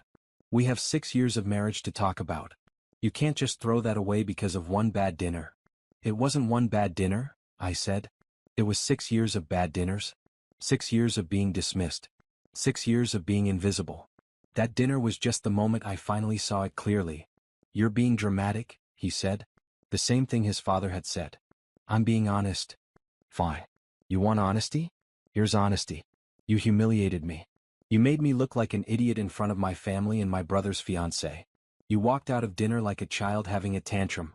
You've been hiding in a hotel for 3 days instead of coming home and working through this like an adult. I stared at him. That's what you think happened? I humiliated you. Yes. Not that your family humiliated me for hours? Not that you sat there silent while they tore apart everything I've built? Not that you've spent 6 years not knowing or caring about my actual life? I cared, he insisted. No, you didn't. You cared about having a wife who didn't make waves. Who fit into your family. Who made you look good. You never cared about me. That's not true. Then tell me something about me, I challenged. Anything real. What do I dream about? What am I afraid of? What makes me happy? What do I want from life? He stared at me. This isn't fair. Exactly, I said quietly. You don't know. You never asked. You never wanted to know. So that's it. His voice rose. You're just giving up? Walking away from our marriage because I didn't ask the right questions? I'm walking away because there's nothing to walk away from. We don't have a marriage, Trevor. We have a legal arrangement. 2 people sharing a house and a last name. That's all it's ever been. My father says you're not entitled to half of everything, he said, and I watched his face change, watched calculation replace emotion. The company was built during our marriage. Community property laws apply. You owe me. There it was. The real reason he had come. I don't owe you anything, I said. We'll see what a judge says. Yeah, I agreed. We will. He moved closer, trying to use his height to intimidate me. It might have worked once. Not anymore. You think you can just leave me? Leave my family? After everything we did for you? Everything you did for me? I repeated. What exactly did you do? What did your family do besides make me feel worthless? We gave you a place in society. Connections. Status. Without us, you'd still be some nobody with a computer hobby. I laughed. I actually laughed. Trevor, I have 18 hospital systems depending on me to protect patient data. I have 37 employees who respect my leadership. I have a company worth billions. What do you have? A job at your daddy's law firm that you got through nepotism. A family name that matters to no one outside your bubble. Status based on nothing you actually built yourself. His face went red. You're going to regret this. No, I said calmly. I really don't think I will. He turned and walked out. The door closed behind him with a heavy thud. I stood in the lobby of my company, my actual achievement, and felt lighter than I had in years. My phone buzzed. Rochelle. Trevor just called his father. Gerald called me. They want to meet. They're going to fight this. Let them, I said. You sure you're ready for this? It's going to get nasty. I looked around at the office I had built. At the success I had achieved despite everyone telling me I couldn't. At the life I had created through my own intelligence and determination and refusal to give up. "I'm ready," I said. And I was. I spent that weekend at my parents' house. Not because I needed to hide, but because I needed to remember who I was before Trevor. Before his family. Before 6 years of making myself smaller. My mother made my favorite foods. My father sat with me in his workshop while he fixed an old clock, the two of us comfortable in silence. They didn't press me for details. They just gave me space to breathe. On Sunday evening, my mother found me sitting on the back porch watching the sun set. "You want to talk about it?" she asked, settling into the chair next to mine. "Not really." "Okay. Want to hear about your Aunt Louise's new boyfriend?" I smiled. "Is this the one who collects porcelain dolls?" "Different one. This one breeds snakes." "That's worse. Much worse." We sat quietly for a while. Then my mother said, "Your father and I always knew you'd be someone. Even when you were little. You had this way of looking at problems like they were puzzles waiting to be solved.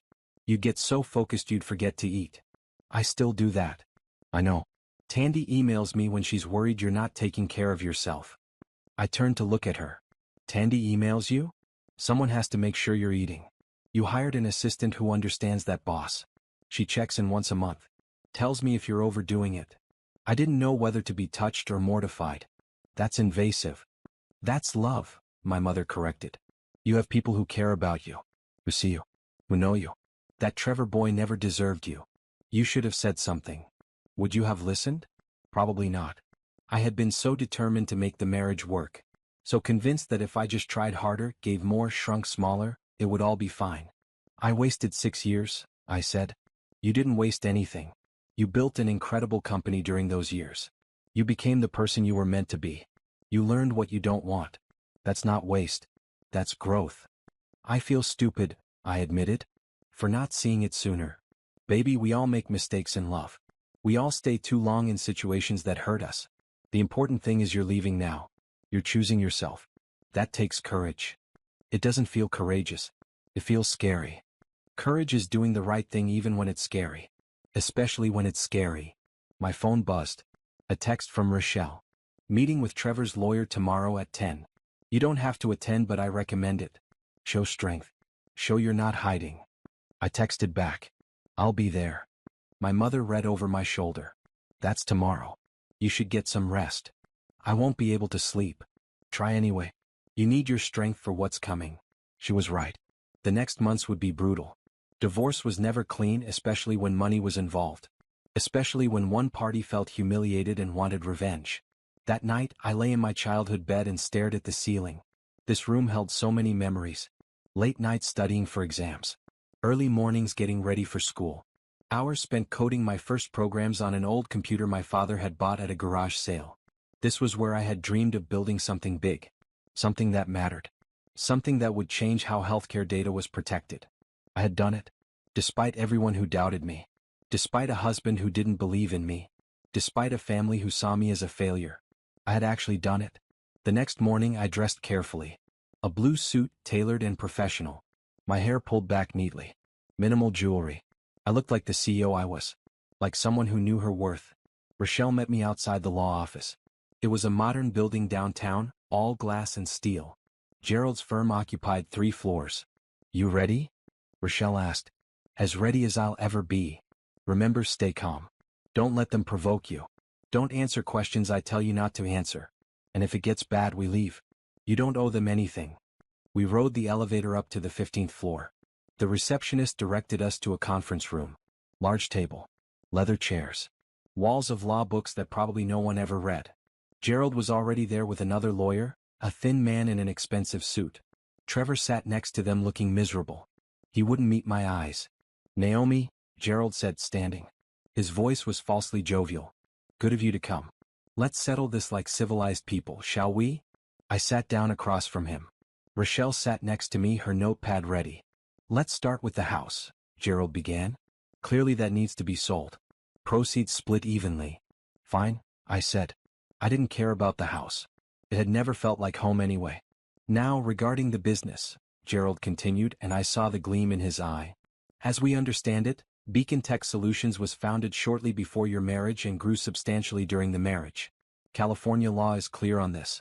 Community property rules apply.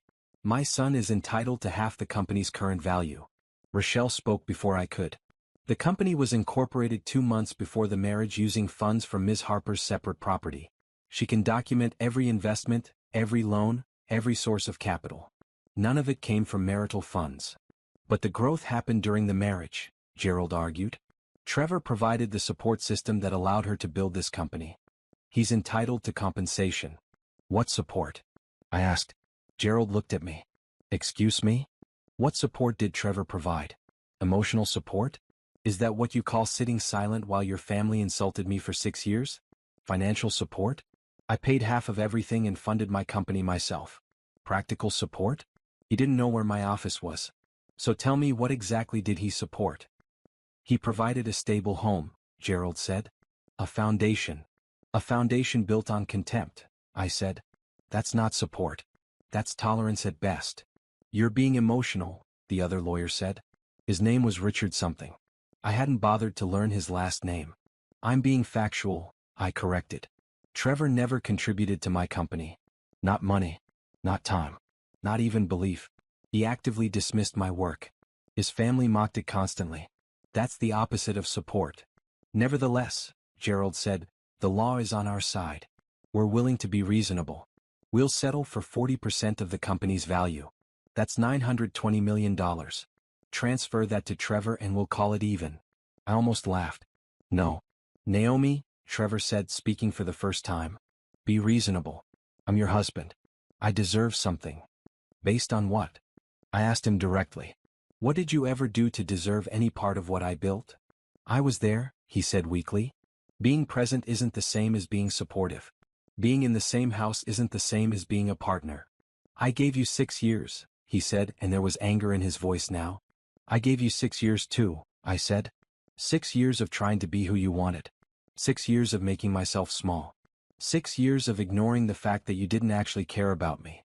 I'm not paying you for the privilege of being disrespected in my own marriage. This is exactly the kind of attitude that makes negotiation impossible, Richard said. Ms. Harper, we're trying to resolve this amicably. But if you force us to go to court, things will get very unpleasant. I'm okay with unpleasant, I said. Rochelle put a hand on my arm. My client is willing to split marital assets equitably. The house, the shared bank account, anything purchased during the marriage with joint funds. But Beacon Tech Solutions is separate property. It was founded before the marriage, funded entirely with separate funds, and built without any contribution from your client. We dispute that, Gerald said. We have evidence that suggests otherwise. What evidence? Rochelle asked sharply. Gerald pulled out a folder. We have testimony from family members that Naomi often worked from home, using utilities and resources paid for with marital funds. We have evidence that Trevor frequently drove her to meetings or picked her up, providing transportation support. We have statements that he offered emotional support and encouragement, which contributed to her success. I stared at him. You're making that up. It's all documented, Gerald said smoothly. Trevor drove me to exactly 3 meetings in 6 years. All because my car was in the shop. He complained about it every time. And emotional support? He told me last week that he thought I was exaggerating about my success. He said he thought I was inflating things. Trevor's face went red. I didn't mean it like that. How did you mean it? He didn't answer. Let's take a break, Rochelle said. Give everyone time to cool down. Agreed, Richard said. We left the conference room. Rochelle pulled me into an empty office down the hall. They're going to fight dirty, she said. Gerald's fabricating support claims. They'll probably try to prove you used marital resources to build the company. I didn't. I can document everything. I know. But documentation takes time to review. And they'll drag this out as long as possible, running up legal fees, trying to pressure you into settling. I'm not settling. Not even a little.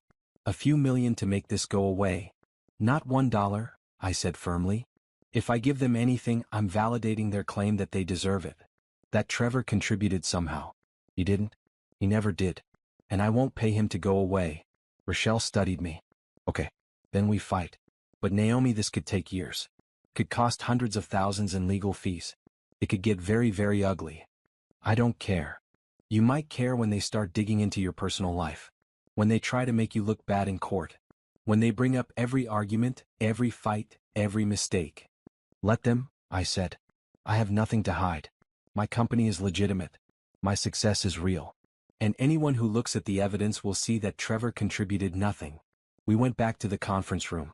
Gerald had that satisfied look of someone who thinks he's winning. We have a counter-proposal, Rochelle said. Ms. Harper will agree to split the house proceeds 50-50. She'll split the joint bank account 50-50. She'll also agree to pay Mr. Thompson a settlement of $100,000 in recognition of 6 years of marriage. 100,000? Gerald laughed. That's insulting.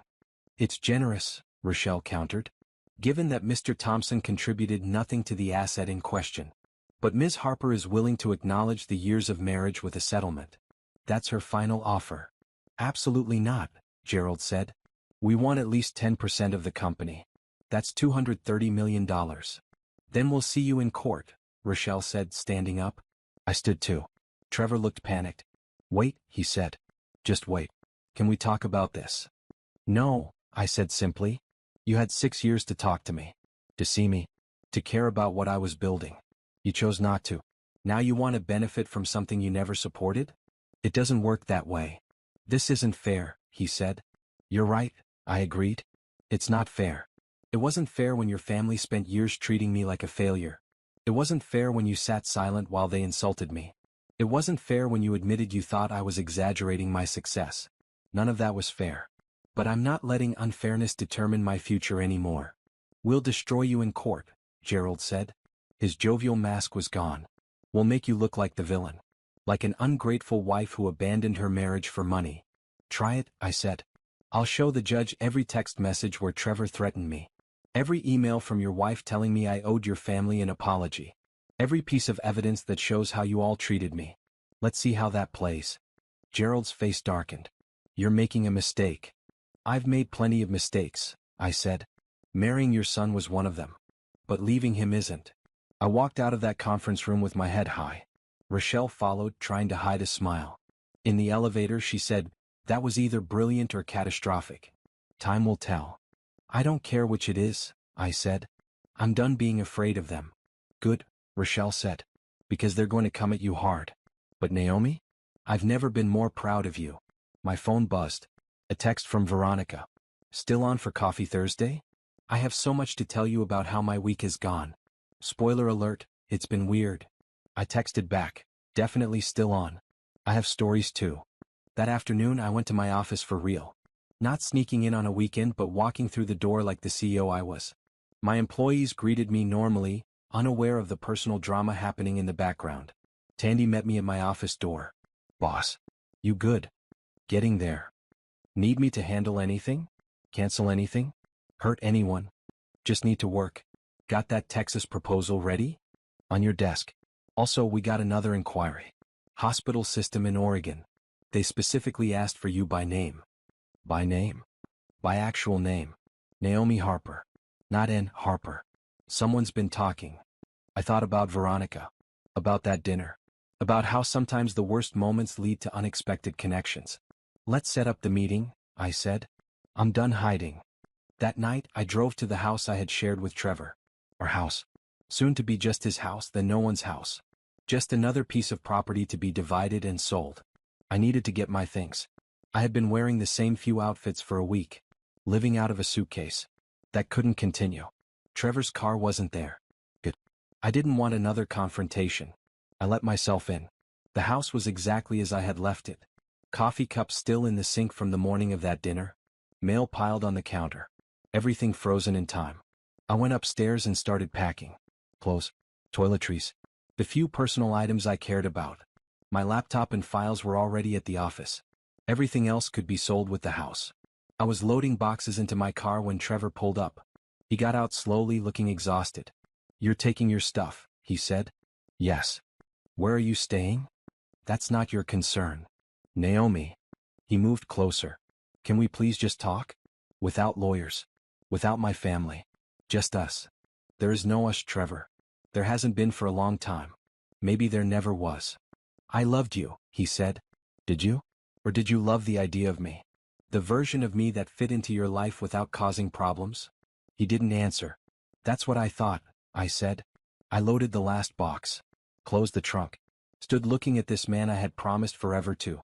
I hope you find someone who fits your family better, I said. Someone who wants to be small. Someone who's happy being tolerated instead of celebrated. That's not me. It never was. I'm sorry, he said, and for the first time he sounded like he meant it. I'm sorry too. Sorry it took me so long to see clearly. Sorry I wasted 6 years trying to earn respect from people who were never going to give it. Sorry I let myself believe I wasn't enough, when the truth is you were never enough for me. I got in my car, drove away, didn't look back, because looking back meant staying stuck. And I was done being stuck. Thursday morning arrived bright and cold. I met Veronica at a cafe 3 blocks from my office, a small place with good coffee and quiet corners where people could actually talk. She was already there when I arrived, sitting at a corner table with 2 cups of coffee in front of her. I didn't know what you'd want, she said as I sat down. So I got both black and with cream. You can choose. I took the black coffee. Thank you. You didn't have to do that. I wanted to. This whole week has been strange and I needed someone to talk to who might understand. Tell me, I said. She took a breath. I broke up with Damien. I told you that already. But what I didn't tell you was how his family reacted. Let me guess. They blamed you. Worse. They blamed you. Gerald called me personally to explain that you had poisoned me against their wonderful family. Patricia sent me flowers with a note saying she hoped I would reconsider once I got away from your negative influence. I almost laughed. My negative influence. Right? As if I don't have a mind of my own. As if watching them tear apart someone for hours didn't show me exactly who they are. I'm sorry you lost your relationship because of that dinner. Don't be. You didn't make me leave Damien. That dinner just showed me what I would have seen eventually. His family is cruel and he's complicit in that cruelty. By staying silent, I would have married into that. I would have spent holidays with people who think mocking others is entertainment. You saved me. That's generous. It's true. I've been thinking about it all week. About how easily they dismissed you. How comfortable they were being cruel. And the thing is, they didn't even think they were being cruel. They thought they were being helpful. Offering guidance. That's almost worse. It is worse, I agreed. Mean people who know they're mean can sometimes change. People who think their cruelty is kindness never do. We sat quietly for a moment, sipping coffee. Can I ask you something? Veronica said. Sure. Why did you keep your identity private for so long? Harper instead of Naomi Harper. No photos. No interviews. I've been in venture capital for 8 years and I've never seen a founder guard their privacy so carefully. I thought about how to answer. Multiple reasons. Partly it's practical. When people see a young black woman they make assumptions. They doubt. They question whether I really know what I'm talking about. When they just see results, see the company's success, they have to take it seriously first. That's depressing. That's reality. But there's another reason too. I didn't want my personal life connected to my company. I didn't want clients reading articles about my marriage or my family. I wanted Beacon Tech to stand on its own merit. Smart, Veronica said. But also lonely. Yes, I admitted. Also lonely. Is that why you stayed with Trevor so long? Because keeping your identity separate meant you couldn't talk to anyone about what you were actually dealing with? I hadn't thought about it that way. But she was right. I had been so careful to keep my professional and personal lives separate that I had ended up isolated in both. Maybe, I said. I didn't realize I was doing it. But yeah, maybe that was part of it. For what it's worth, Veronica said, I think what you've built is incredible. Not just the company, though that's impressive. But the way you handled that dinner. The way you stood up for yourself. I've been in 100 business meetings and I've never seen anyone handle confrontation with that much grace. It didn't feel graceful. It was. You were calm and clear. You didn't yell or cry or make a scene. You just stated facts and walked away. That's power. My phone buzzed. A text from Tandy. Boss, do you know why a reporter from Forbes just called asking for a comment about your divorce? How do they even know about it? It's been less than 2 weeks. I showed Veronica the text. She winced. Gerald probably leaked it. He'll want to control the narrative. Make you look bad before you can make him look bad. Can he do that? He's a lawyer. He knows how to work the press. I texted Tandy back. No comment to any reporters. If they call again, refer them to our PR firm. Veronica was watching me. You okay? I'm fine. I expected this. Rochelle warned me it would get ugly. How ugly are we talking? Full court battle. Gerald's claiming Trevor contributed to my company's success. They want 40% of the current value. Veronica's eyes went wide. That's almost $1 billion. Yeah. They're delusional. They're desperate. And angry. And Gerald's used to winning. Are you scared? I thought about it. Was I scared? Part of me was. The part that worried about public perception, about negative press, about months or years of legal battles. But another part of me, the part that had built a multi-billion-dollar company from nothing, the part that had survived 6 years of being diminished, that part wasn't scared at all. Not scared, I said. Just tired. Tired of fighting people who should have been on my side. Tired of defending my right to exist and succeed. You shouldn't have to defend that. I know. But here we are. We talked for another hour.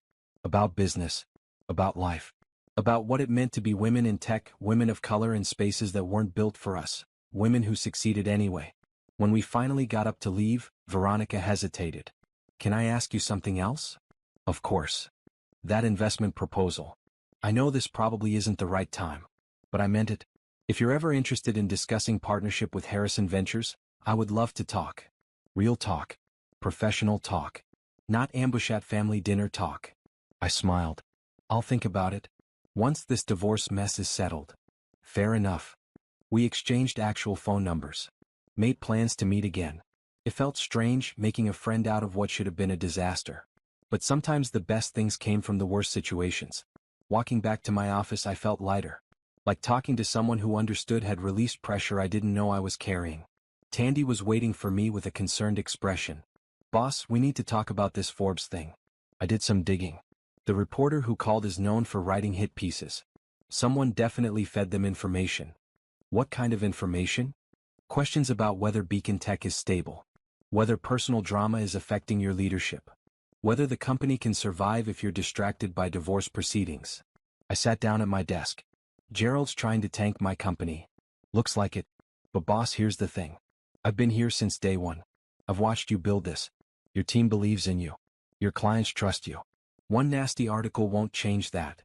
But it could scare potential clients. It could. Or it could backfire on them. Make them look petty and vindictive. She was right. But it still hurt. Gerald wasn't just going after my money. He was going after my reputation. Get me PR on the phone, I said. We need to get ahead of this. The next few weeks were brutal. Just like Rochelle had warned. Forbes did run an article, carefully worded to avoid libel but clearly questioning my stability and leadership. Other publications picked up the story. Tech blogs started speculating about Beacon Tech's future. My PR team went into overdrive. We scheduled interviews with friendly journalists. We released statements from satisfied clients. We showed revenue projections and growth metrics. We made it clear that Beacon Tech Solutions wasn't just one person but a whole team of talented professionals. Through it all, I kept working. Kept meeting with clients. Kept closing deals. Kept building. Because that's what I did. I built things. And no amount of Gerald's maneuvering could change that. 3 weeks after the coffee with Veronica, Rochelle called me into her office. We got the discovery documents from Gerald's team, she said. It's bad. How bad? They're claiming you had an affair. That your work obsession was actually you spending time with another man. They're saying Trevor was the devoted husband who supported you while you cheated. I felt like I'd been punched. That's completely false. I know. But they have text messages. What text messages? Rochelle pulled them up on her computer. Messages between me and Kwame, my head of development. Late-night conversations about code issues. Inside jokes about debugging problems.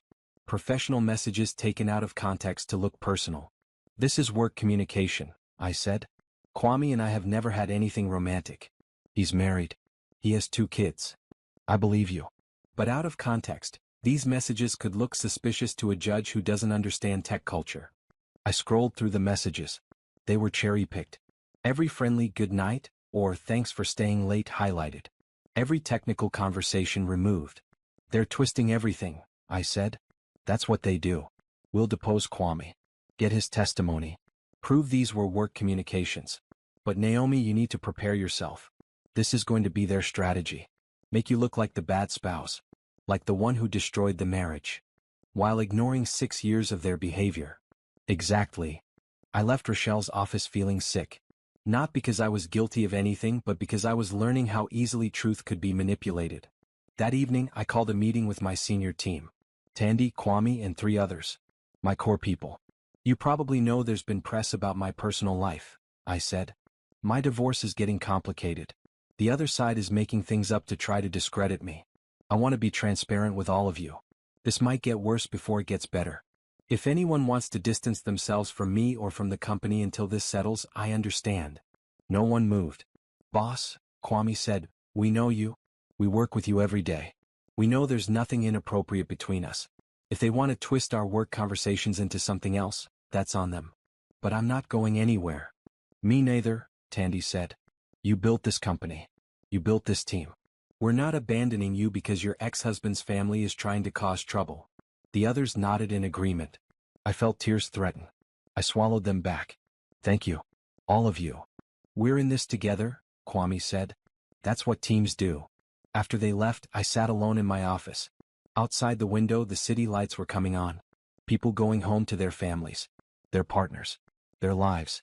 I went home to an apartment I'd rented temporarily. Empty, quiet, mine. And for the first time in weeks, I felt grateful. Grateful for the team that believed in me. Grateful for the company that gave me purpose. Grateful for the clarity that had come from that terrible dinner. Gerald could try to destroy my reputation. Trevor could claim he deserved my money. Patricia could send passive-aggressive emails about family values. None of it could touch what I had actually built. None of it could diminish what I had achieved. They could fight all they wanted. I would keep building. Because that's who I was. That's who I had always been. And no one could take that away from me. 2 months after I left that dinner, Trevor showed up at my office. Tandy tried to stop him, but he pushed past her into my private office, closing the door behind him. We need to talk, he said. I looked up from my computer. He looked terrible. His hair was messy, his suit wrinkled. He had dark circles under his eyes like he hadn't been sleeping. You can't just show up here, I said calmly. If you want to communicate, do it through our lawyers. I can't afford my lawyers anymore, he said. Do you know how expensive this is? The fees are eating me alive. Then settle. Accept my offer. $100,000? That's nothing. That's insulting. It's generous considering you contributed nothing. He paced across my office, agitated. I'm losing everything. The house is going on the market. My family won't speak to me because they say I should have controlled you better. My career is stalling because all anyone wants to talk about is my divorce. You've ruined my life. I ruined your life? I stood up. Trevor, I spent 6 years trying to build a life with you. You ignored me. Your family insulted me. And now that I'm leaving, you want to play victim? You didn't have to make it so public. You didn't have to embarrass my family. Your family embarrassed themselves. I just stopped pretending it was okay.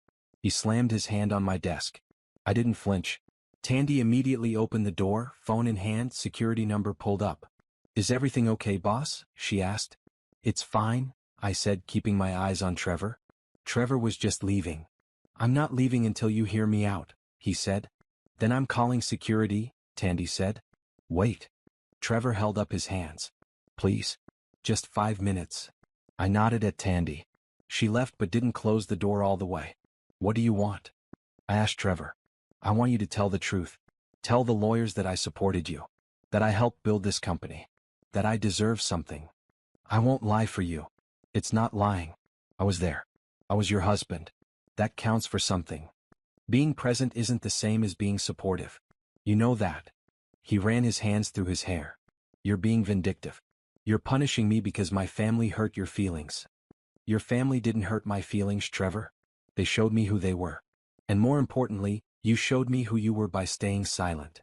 I should have defended you more, he admitted. I know that now. But you never told me how much it bothered you. I shouldn't have had to tell you. Basic respect shouldn't require instructions. What if I testify that I did support you? What if I tell the court about all the times I helped? You'd be committing perjury. And I'd have documentation to prove you're lying. Email chains. Text messages. Calendar records showing you never attended a single company event. Never met a single employee until this disaster started. Never showed any interest in my work. His face fell. So that's it? You're just going to destroy me? I'm not destroying you. I'm refusing to reward you for doing nothing. There's a difference. I loved you, he said, and his voice cracked. You loved the idea of me. The version that fit neatly into your life. But you never loved the real me because you never bothered to know the real me. That's not true. I walked around my desk to face him directly. Tell me my middle name. He stared at me. What? My middle name. If you loved me, you should know it. He opened his mouth, closed it. It's Grace. My middle name is Grace. We've been married for 6 years and you don't know my middle name. That's not fair. Lots of people don't know their spouse's middle name. What's my mother's name? Patricia. That's your mother's name. Mine is Diane. What's my favorite food? Silence. What's my biggest fear? What makes me laugh? What do I dream about when I think about the future? I don't. You don't know. Because you never asked. Because you never cared to know. You were married to your idea of me, not to the actual me. He sank into one of my office chairs. I messed up. Yes. I'm sorry. I know. But sorry doesn't fix 6 years of indifference. Sorry doesn't give me back the time I spent trying to earn your respect. Sorry doesn't make this marriage worth saving. What if I changed? What if I started paying attention now? It's too late, Trevor. Even if you meant it, which I doubt, the foundation is broken. You can't build a marriage on someone finally deciding you're worth noticing after they discover you're successful. That's not love. That's opportunism. So you're just done? No second chance. I gave you 6 years of chances. Every day I tried to connect with you. Every time I shared something about my work and you ignored it. Every family dinner where you stayed silent while they tore me apart. Those were all chances. You used them up. He stood slowly. My father says we're going to win in court. Your father is delusional. He says the judge will see you as an unfaithful wife who abandoned her marriage. Based on fabricated evidence that will fall apart under scrutiny. Trevor, you're going to lose. Not because I'm more powerful or have better lawyers. But because the truth is on my side. I built something real. You did nothing to help. No amount of lying or manipulation will change those facts. You used to be kind, he said quietly. What happened to you? I grew a spine, I said. I stopped accepting scraps and started demanding what I deserve. If that seems like a personality change, it's because you only ever saw the version of me that made you comfortable. I don't even recognize you anymore. Good. Because the person you thought you married never really existed. She was a performance. An attempt to fit into your family. I'm done performing. He walked to the door. Stopped. Turned back. Do you hate me? I thought about it. Did I hate him? Hate required energy, emotion, investment. I felt none of those things. No, I said honestly. I don't hate you. I just don't care about you anymore. And that's worse, isn't it? He left without another word. Tandy appeared immediately. You okay? Yeah. Just tired. He looked rough. He's realizing he's going to lose. That's hard for people who've never lost before. My phone rang. Rochelle. Trevor just left my office building, she said. Security footage shows he was there for 20 minutes. Please tell me you didn't talk to him without me present. He showed up. I handled it. Naomi. I didn't say anything that would hurt our case. I just told him the truth. The truth is often what hurts cases. What did he want? He wanted me to lie. To say he supported me. To give him money he doesn't deserve. And you said? I said no. I said the truth would come out. I said he was going to lose. Rochelle sighed. Okay. Not ideal but not terrible. Just please next time, call me before you have any interaction with him. There won't be a next time. He knows where I stand now. After we hung up, I tried to go back to work. But I couldn't focus. Trevor's visit had stirred up emotions I thought I had processed. Not anger. Not sadness. Just exhaustion. Exhaustion at having to defend my right to leave. Exhaustion at having to prove I deserved what I had built. Exhaustion at fighting people who should have been supporting me from the beginning. I left early. Went back to my apartment. Made dinner. Ate alone. This was my life now. Solitary. Quiet. Mine. Was it lonely? Sometimes. But it was better than being lonely in a marriage. Better than being surrounded by people who didn't see me. My phone buzzed. A text from Veronica. Coffee tomorrow? I have news. I texted back. Sure. Same place. Perfect. 10 a.m. The next morning I met Veronica at our usual cafe. She looked excited, her eyes bright. What's the news? I asked. I'm starting my own firm. I smiled. Really? Really? I've been thinking about it since the engagement fell apart. Harrison Ventures is a good firm, but I want to build something that reflects my values. I want to invest in founders who are overlooked. Women. People of color. People who build real solutions to real problems. That sounds incredible. I have some investors lined up. I have a business plan. I have a vision. What I don't have is a flagship partner. Someone whose company would give my new firm credibility. She looked at me meaningfully. You want Beacon Tech as your first major investment, I said. I want to offer you partnership. Not just money. Real collaboration. Access to our network. Strategic support. But only if you're interested. Only if it makes sense for you. I thought about it. I had been running Beacon Tech alone for so long. Making every decision. Carrying every burden. Part of me liked the independence. But another part was tired. Tired of doing everything myself. What would partnership look like? I asked. We'd invest capital in exchange for a minority stake. Maybe 15%. You'd keep majority control. But you'd have our resources. Our connections. Our expertise. Why me? Why Beacon Tech? Because you're brilliant. Because your company solves a real problem. Because you've built something that matters. And honestly, because I watched you handle the worst dinner party ever with more grace than I've seen from most people in perfect situations. If you can do that, you can handle anything. I need to think about it. Of course. Take your time. I'm not going anywhere. We talked about other things. Her plans for the new firm. My ongoing divorce battle. The challenges of being women in industries that still didn't always take us seriously. When I got back to my office, Tandy had a message for me. Rochelle called. Urgent. I called her back immediately. Good news, Rochelle said. Trevor's lawyer withdrew from the case. What? Why?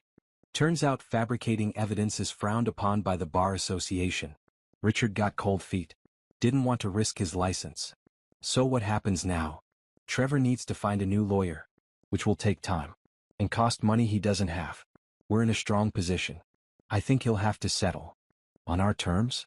On our terms. I'll reach out to him directly. See if we can resolve this without going to court. After we hung up, I sat at my desk and let the news sink in. This could be over soon. The divorce. The battle. The constant stress of legal proceedings. I could move forward. Build my life. Figure out what came next. That evening I went for a walk.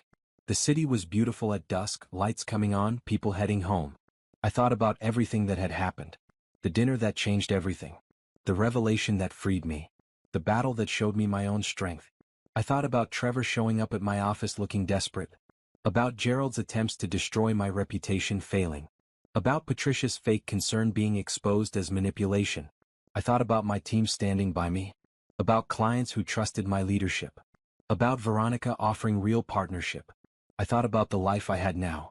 Smaller in some ways. No husband. No in-laws. No family gatherings where I had to make myself acceptable. But bigger in the ways that mattered. My company growing. My reputation solid. My sense of self finally strong and clear. I had lost a marriage. But I had gained myself. And that, I realized, was worth everything. 6 months after that dinner, my divorce was finalized. Trevor settled. He took half the house proceeds, the joint bank account, and $50,000. Not the $100,000 I had offered originally, because Rochelle negotiated down when his case fell apart. He signed the papers without argument. Without fight. Without any more attempts to claim he deserved part of my company. I was free. The day the papers were filed, I took myself out for dinner. A nice restaurant. A table by the window. Good wine and better food. I ate slowly, savoring everything, celebrating alone. My phone buzzed halfway through dessert. My mother. Your father and I are so proud of you. Thanks, Mom. Dinner this Sunday? We want to celebrate properly. I'll be there. When I got home that night, I stood in my apartment looking around. I had been here for 6 months and it still felt temporary. Boxes I hadn't unpacked. Walls I hadn't decorated. A life in transition. Tomorrow I would start making it permanent. Making it mine. Building a home that reflected who I actually was instead of who I thought I needed to be. But tonight, I just sat on my couch with a glass of wine and let myself feel everything. Relief. Sadness. Hope. Fear. Joy. All of it mixed together in a complicated mess of emotion. I had survived. I had stood up for myself. I had refused to settle for less than I deserved. And now I got to figure out what came next. The following week, I met with Veronica to discuss partnership. We sat in her new office, still mostly empty, boxes of books waiting to be unpacked. I've thought about your offer, I said. I'm interested. but I want to make sure we're aligned on vision. Tell me your vision, Veronica said. I want Beacon Tech to stay independent, to maintain our culture, to keep making decisions based on what's right for our clients and our employees, not just what's profitable. I wouldn't want to change any of that. That's what makes your company valuable. I also want to expand. Open offices in 3 more cities. Double our team size in the next 2 years. Take on bigger contracts with larger hospital systems. That's ambitious. I'm ambitious. I spent 6 years being told to think smaller. I'm done with that. Veronica smiled. So am I. Let's do this. We spent the next month negotiating terms. My lawyers and her lawyers and endless meetings about equity percentages and board seats and strategic direction. But underneath all the legal language it was simple. We were 2 women building something. Creating partnership based on mutual respect and shared vision. The announcement went out in September. Veronica's new firm, Catalyst Ventures, had made its first major investment. Beacon Tech Solutions. Strategic partnership. Plans for significant expansion. The tech press loved it. 2 women of color. 1 building revolutionary healthcare security technology. 1 creating a new model for venture capital investment. The articles wrote themselves. Forbes, the same publication that had questioned my leadership during the divorce drama, now ran a cover story. The billionaire who built her company in secret. I gave an interview. Talked about the challenges of being underestimated. Talked about building in stealth to avoid bias. Talked about the importance of believing in your own vision when no one else does. I didn't mention Trevor or his family directly. But I talked about what it's like to have people close to you not believe in your capabilities. About the loneliness of success that no one acknowledges. About choosing yourself when everyone else wants you to be smaller. The article went viral. I got messages from thousands of women, sharing their own stories of being dismissed, of building things while being told they couldn't, of choosing to leave relationships and situations where they weren't valued. I couldn't respond to all of them, but I read every single one, and I felt less alone than I had in years. In October we opened our first new office, Denver. A smaller team to start, but with plans to grow. I flew out for the opening, met the new employees, gave a speech about company values and vision. We protect what matters, I told them. Patient data. Medical privacy. The trust between doctors and patients. That's not just business. That's mission. And everyone in this company, from the newest intern to me, is here because we believe in that mission. They applauded. Young faces full of enthusiasm and hope. I remembered being that young. That optimistic. Before life taught me how hard it would be. But I also remembered pushing through. Building anyway. Succeeding anyway. And I wanted these new employees to know they could do the same. After the opening, I had dinner with the Denver team. They asked questions about company history, about growth plans, about my vision for the future. They treated me like a CEO. Like a leader. Like someone whose opinions mattered. It was such a contrast to family dinners with the Thompsons. Where every word I said was dismissed or mocked. Where my success was treated as luck or exaggeration. Where I had to fight for basic respect. Flying home, I thought about how different my life was now. How much lighter I felt without the weight of trying to make myself acceptable to people who would never truly accept me. In November, I gave a keynote speech at a tech conference. 5,000 people in attendance. The event organizers had been asking for 2 years. I had finally said yes. My topic was building while underestimated. I talked about being young and black and female in tech. About the assumptions people made. About being called aggressive when I was assertive. Being called emotional when I was passionate. Being called lucky when I succeeded through skill and work. I talked about my company. About building it quietly. About choosing privacy to avoid bias.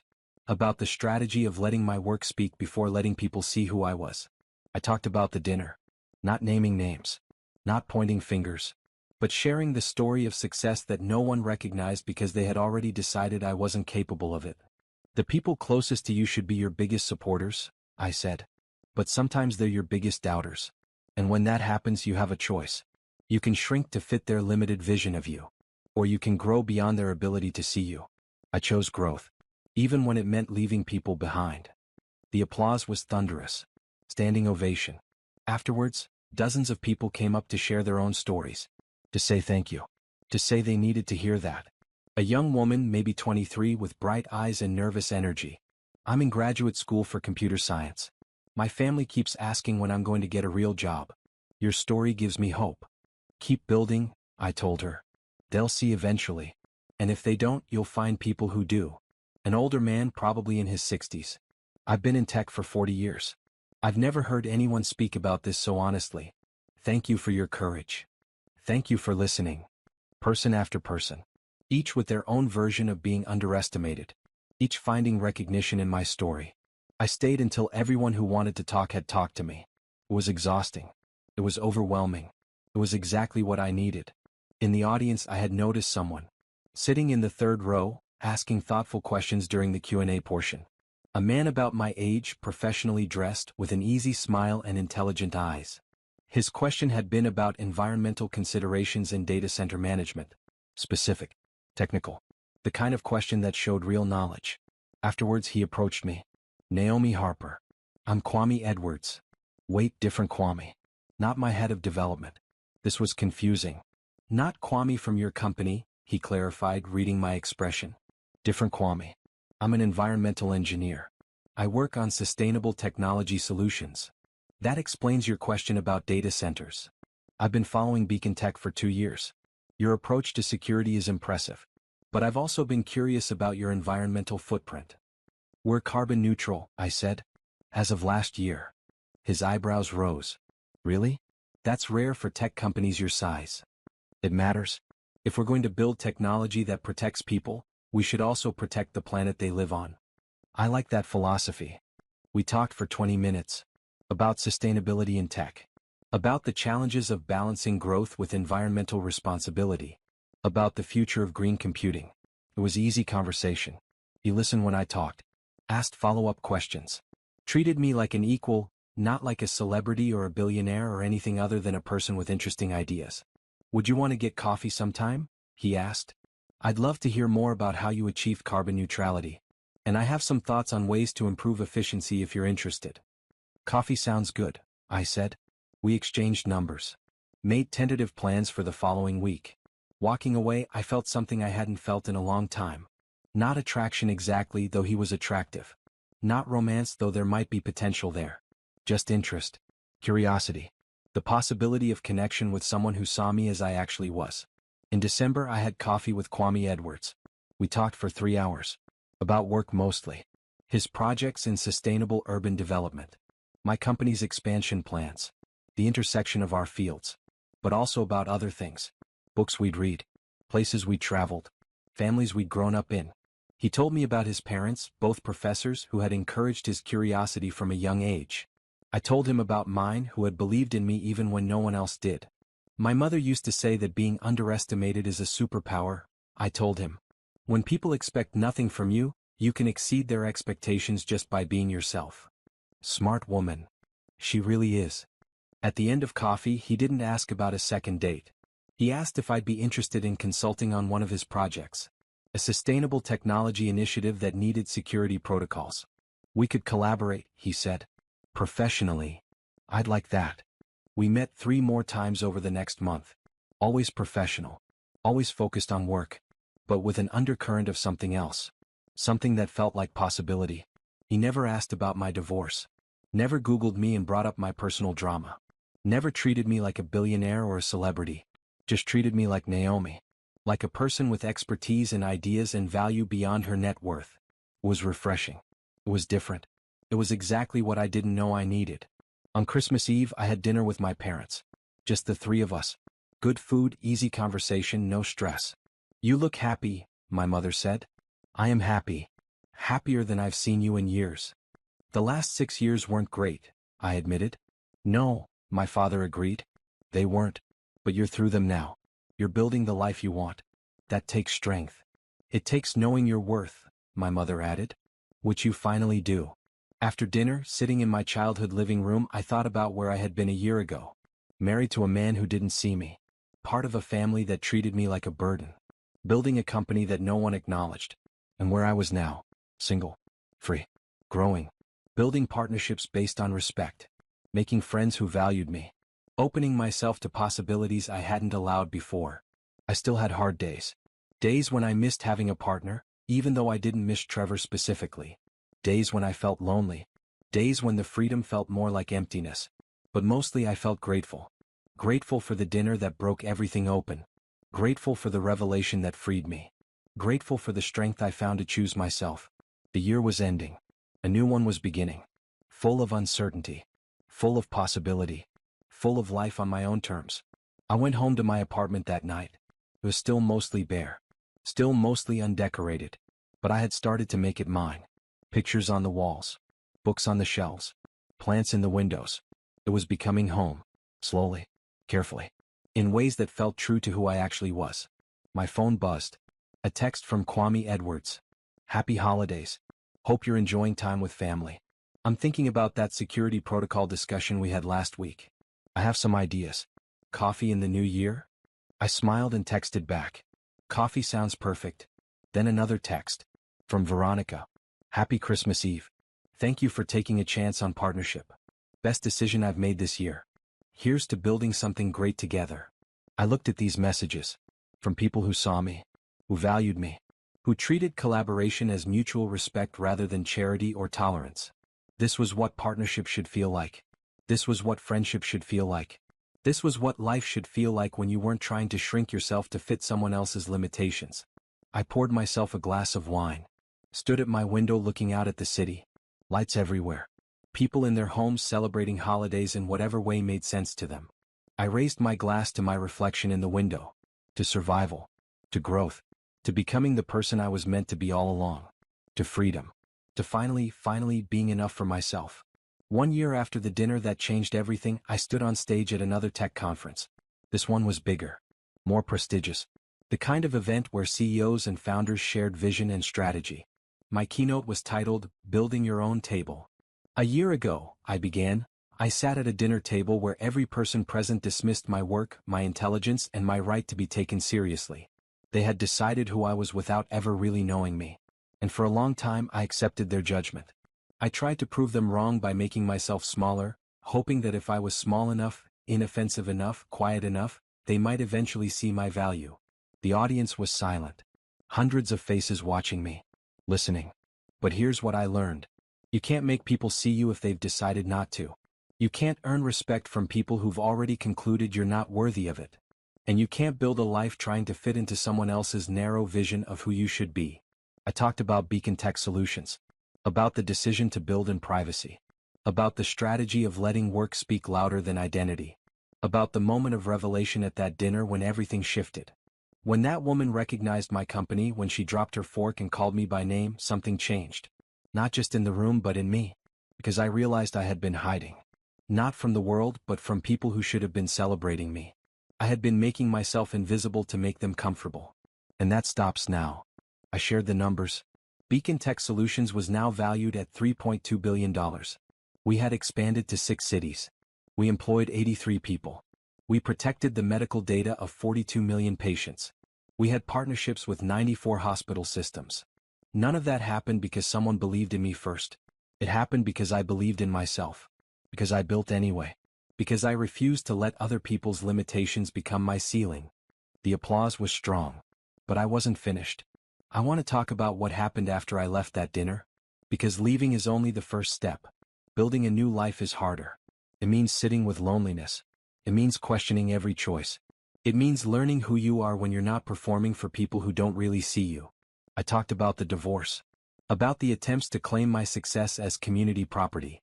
About standing firm even when legal fees mounted and the press turned negative. I want to be clear about something. Walking away from people who diminish you is not easy. It's not clean. It's not simple. There will be people who call you difficult, ungrateful, too sensitive. They will say you're overreacting. They will minimize your experience. They will try to make you doubt your own reality. You have to stand firm anyway. A young woman in the front row was wiping her eyes. Several others were nodding. The question I get asked most often is this: how did you know it was time to leave? And my answer is always the same. I knew it was time to leave when I realized I was fighting harder to be seen than they were fighting to see me.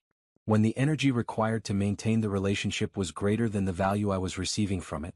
When I understood that I was not the problem, their inability to recognize my worth was the problem. I paused. Let that sink in. Building your own table means recognizing when you're not welcome at someone else's. It means having the courage to walk away from spaces that diminish you. It means creating new spaces where your full self is celebrated, not tolerated. It means surrounding yourself with people who don't need you to shrink to feel comfortable. I looked out at the audience. Some of you are sitting at tables right now where you're not valued. Maybe it's a relationship. Maybe it's a job. Maybe it's a family dynamic. And you're wondering if leaving is the right choice. You're scared of being alone. You're scared of losing what you have, even if what you have is making you miserable. I can't tell you what to do, but I can tell you this. The loneliest I ever felt was sitting at a table full of people who couldn't see me. And the most free I ever felt was standing up and walking away. The room was absolutely silent now. You could hear people breathing. Here's my challenge to you. Stop trying to earn a seat at tables that were never built for you. Build your own table. Set your own standards. Invite people who celebrate your success instead of minimizing it. And when someone shows you that they're not capable of seeing your worth, believe them. Save your energy for people who deserve it. I closed with the numbers again. Growth statistics. Expansion plans. Partnership announcements.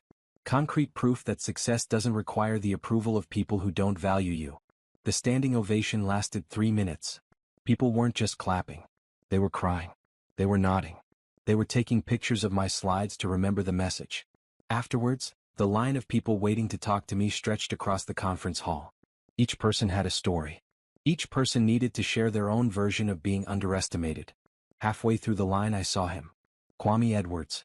Standing patiently, not trying to cut ahead, just waiting his turn like everyone else. When he finally reached me, he smiled. That was powerful. Thank you. I especially like the part about building your own table. Though I have a question. What's that? Once you've built your own table, are you open to inviting people to sit at it? Or is it strictly a solo endeavor? I laughed. I think there's room for the right people. Good to know. He paused. I was wondering if you'd like to have dinner? Not coffee. Not a professional meeting. Actual dinner. As two people who might enjoy each other's company beyond work discussions. I had been waiting for this. For him to ask. For 6 months we'd been circling around something neither of us had named yet. I'd like that, I said. Saturday? Saturday works. He smiled again and moved on to let the next person talk to me. But I felt lighter. Hopeful. Like maybe I was ready to try again. To open myself to possibility. To build something new with someone who saw me clearly from the start. The rest of the day was a blur of conversations, interviews, photo opportunities. By the time I got back to my hotel room, I was exhausted. But it was good exhaustion.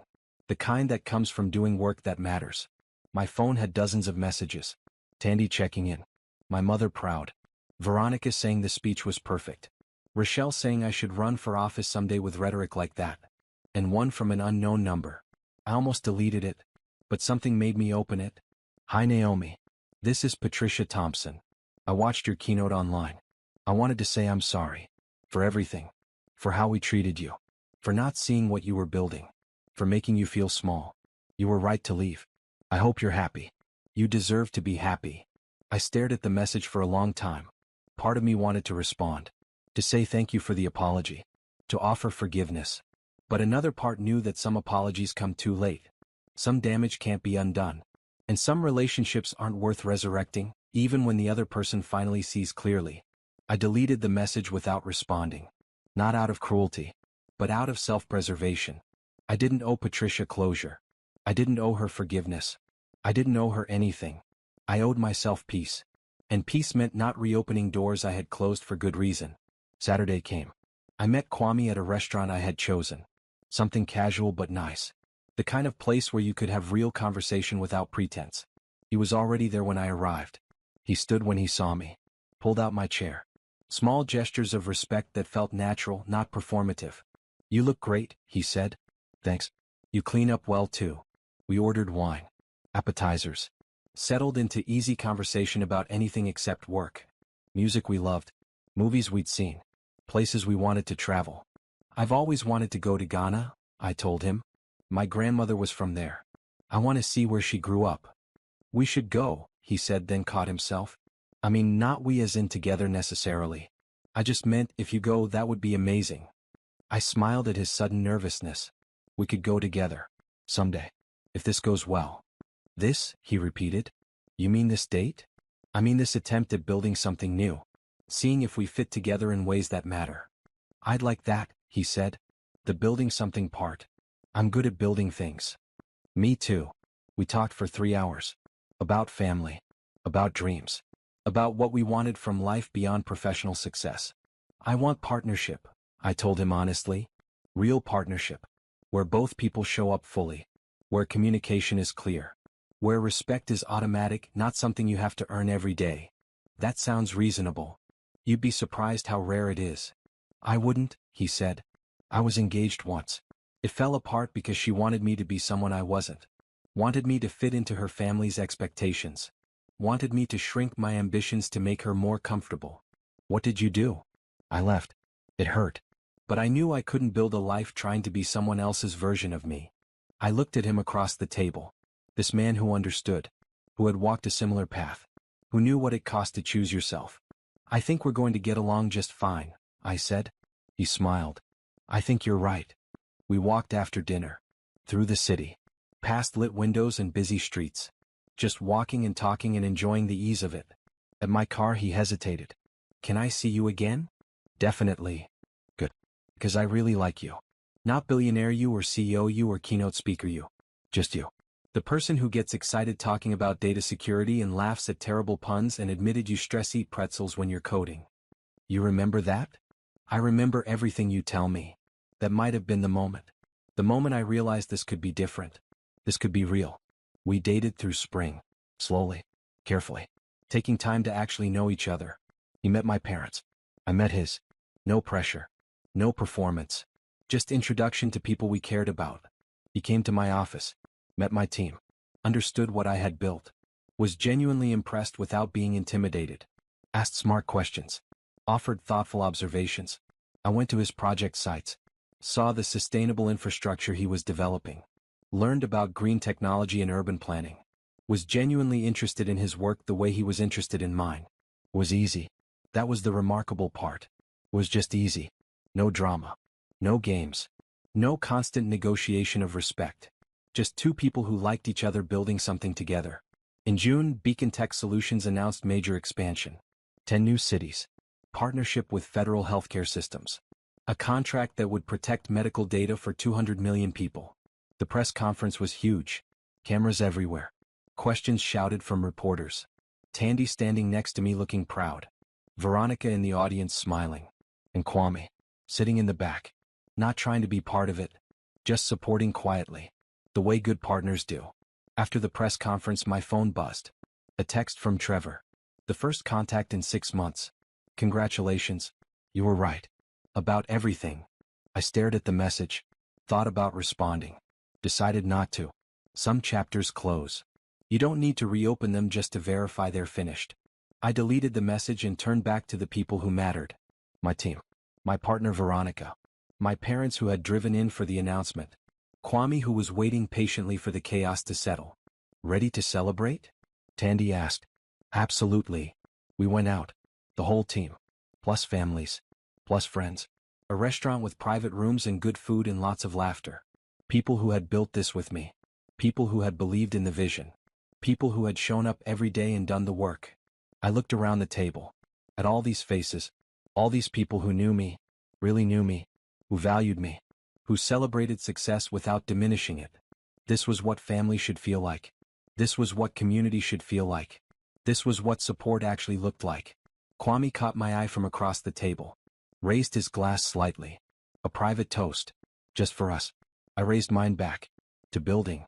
To believing. To choosing yourself even when it's hard. To finding people who see you clearly and celebrate what they see. To freedom.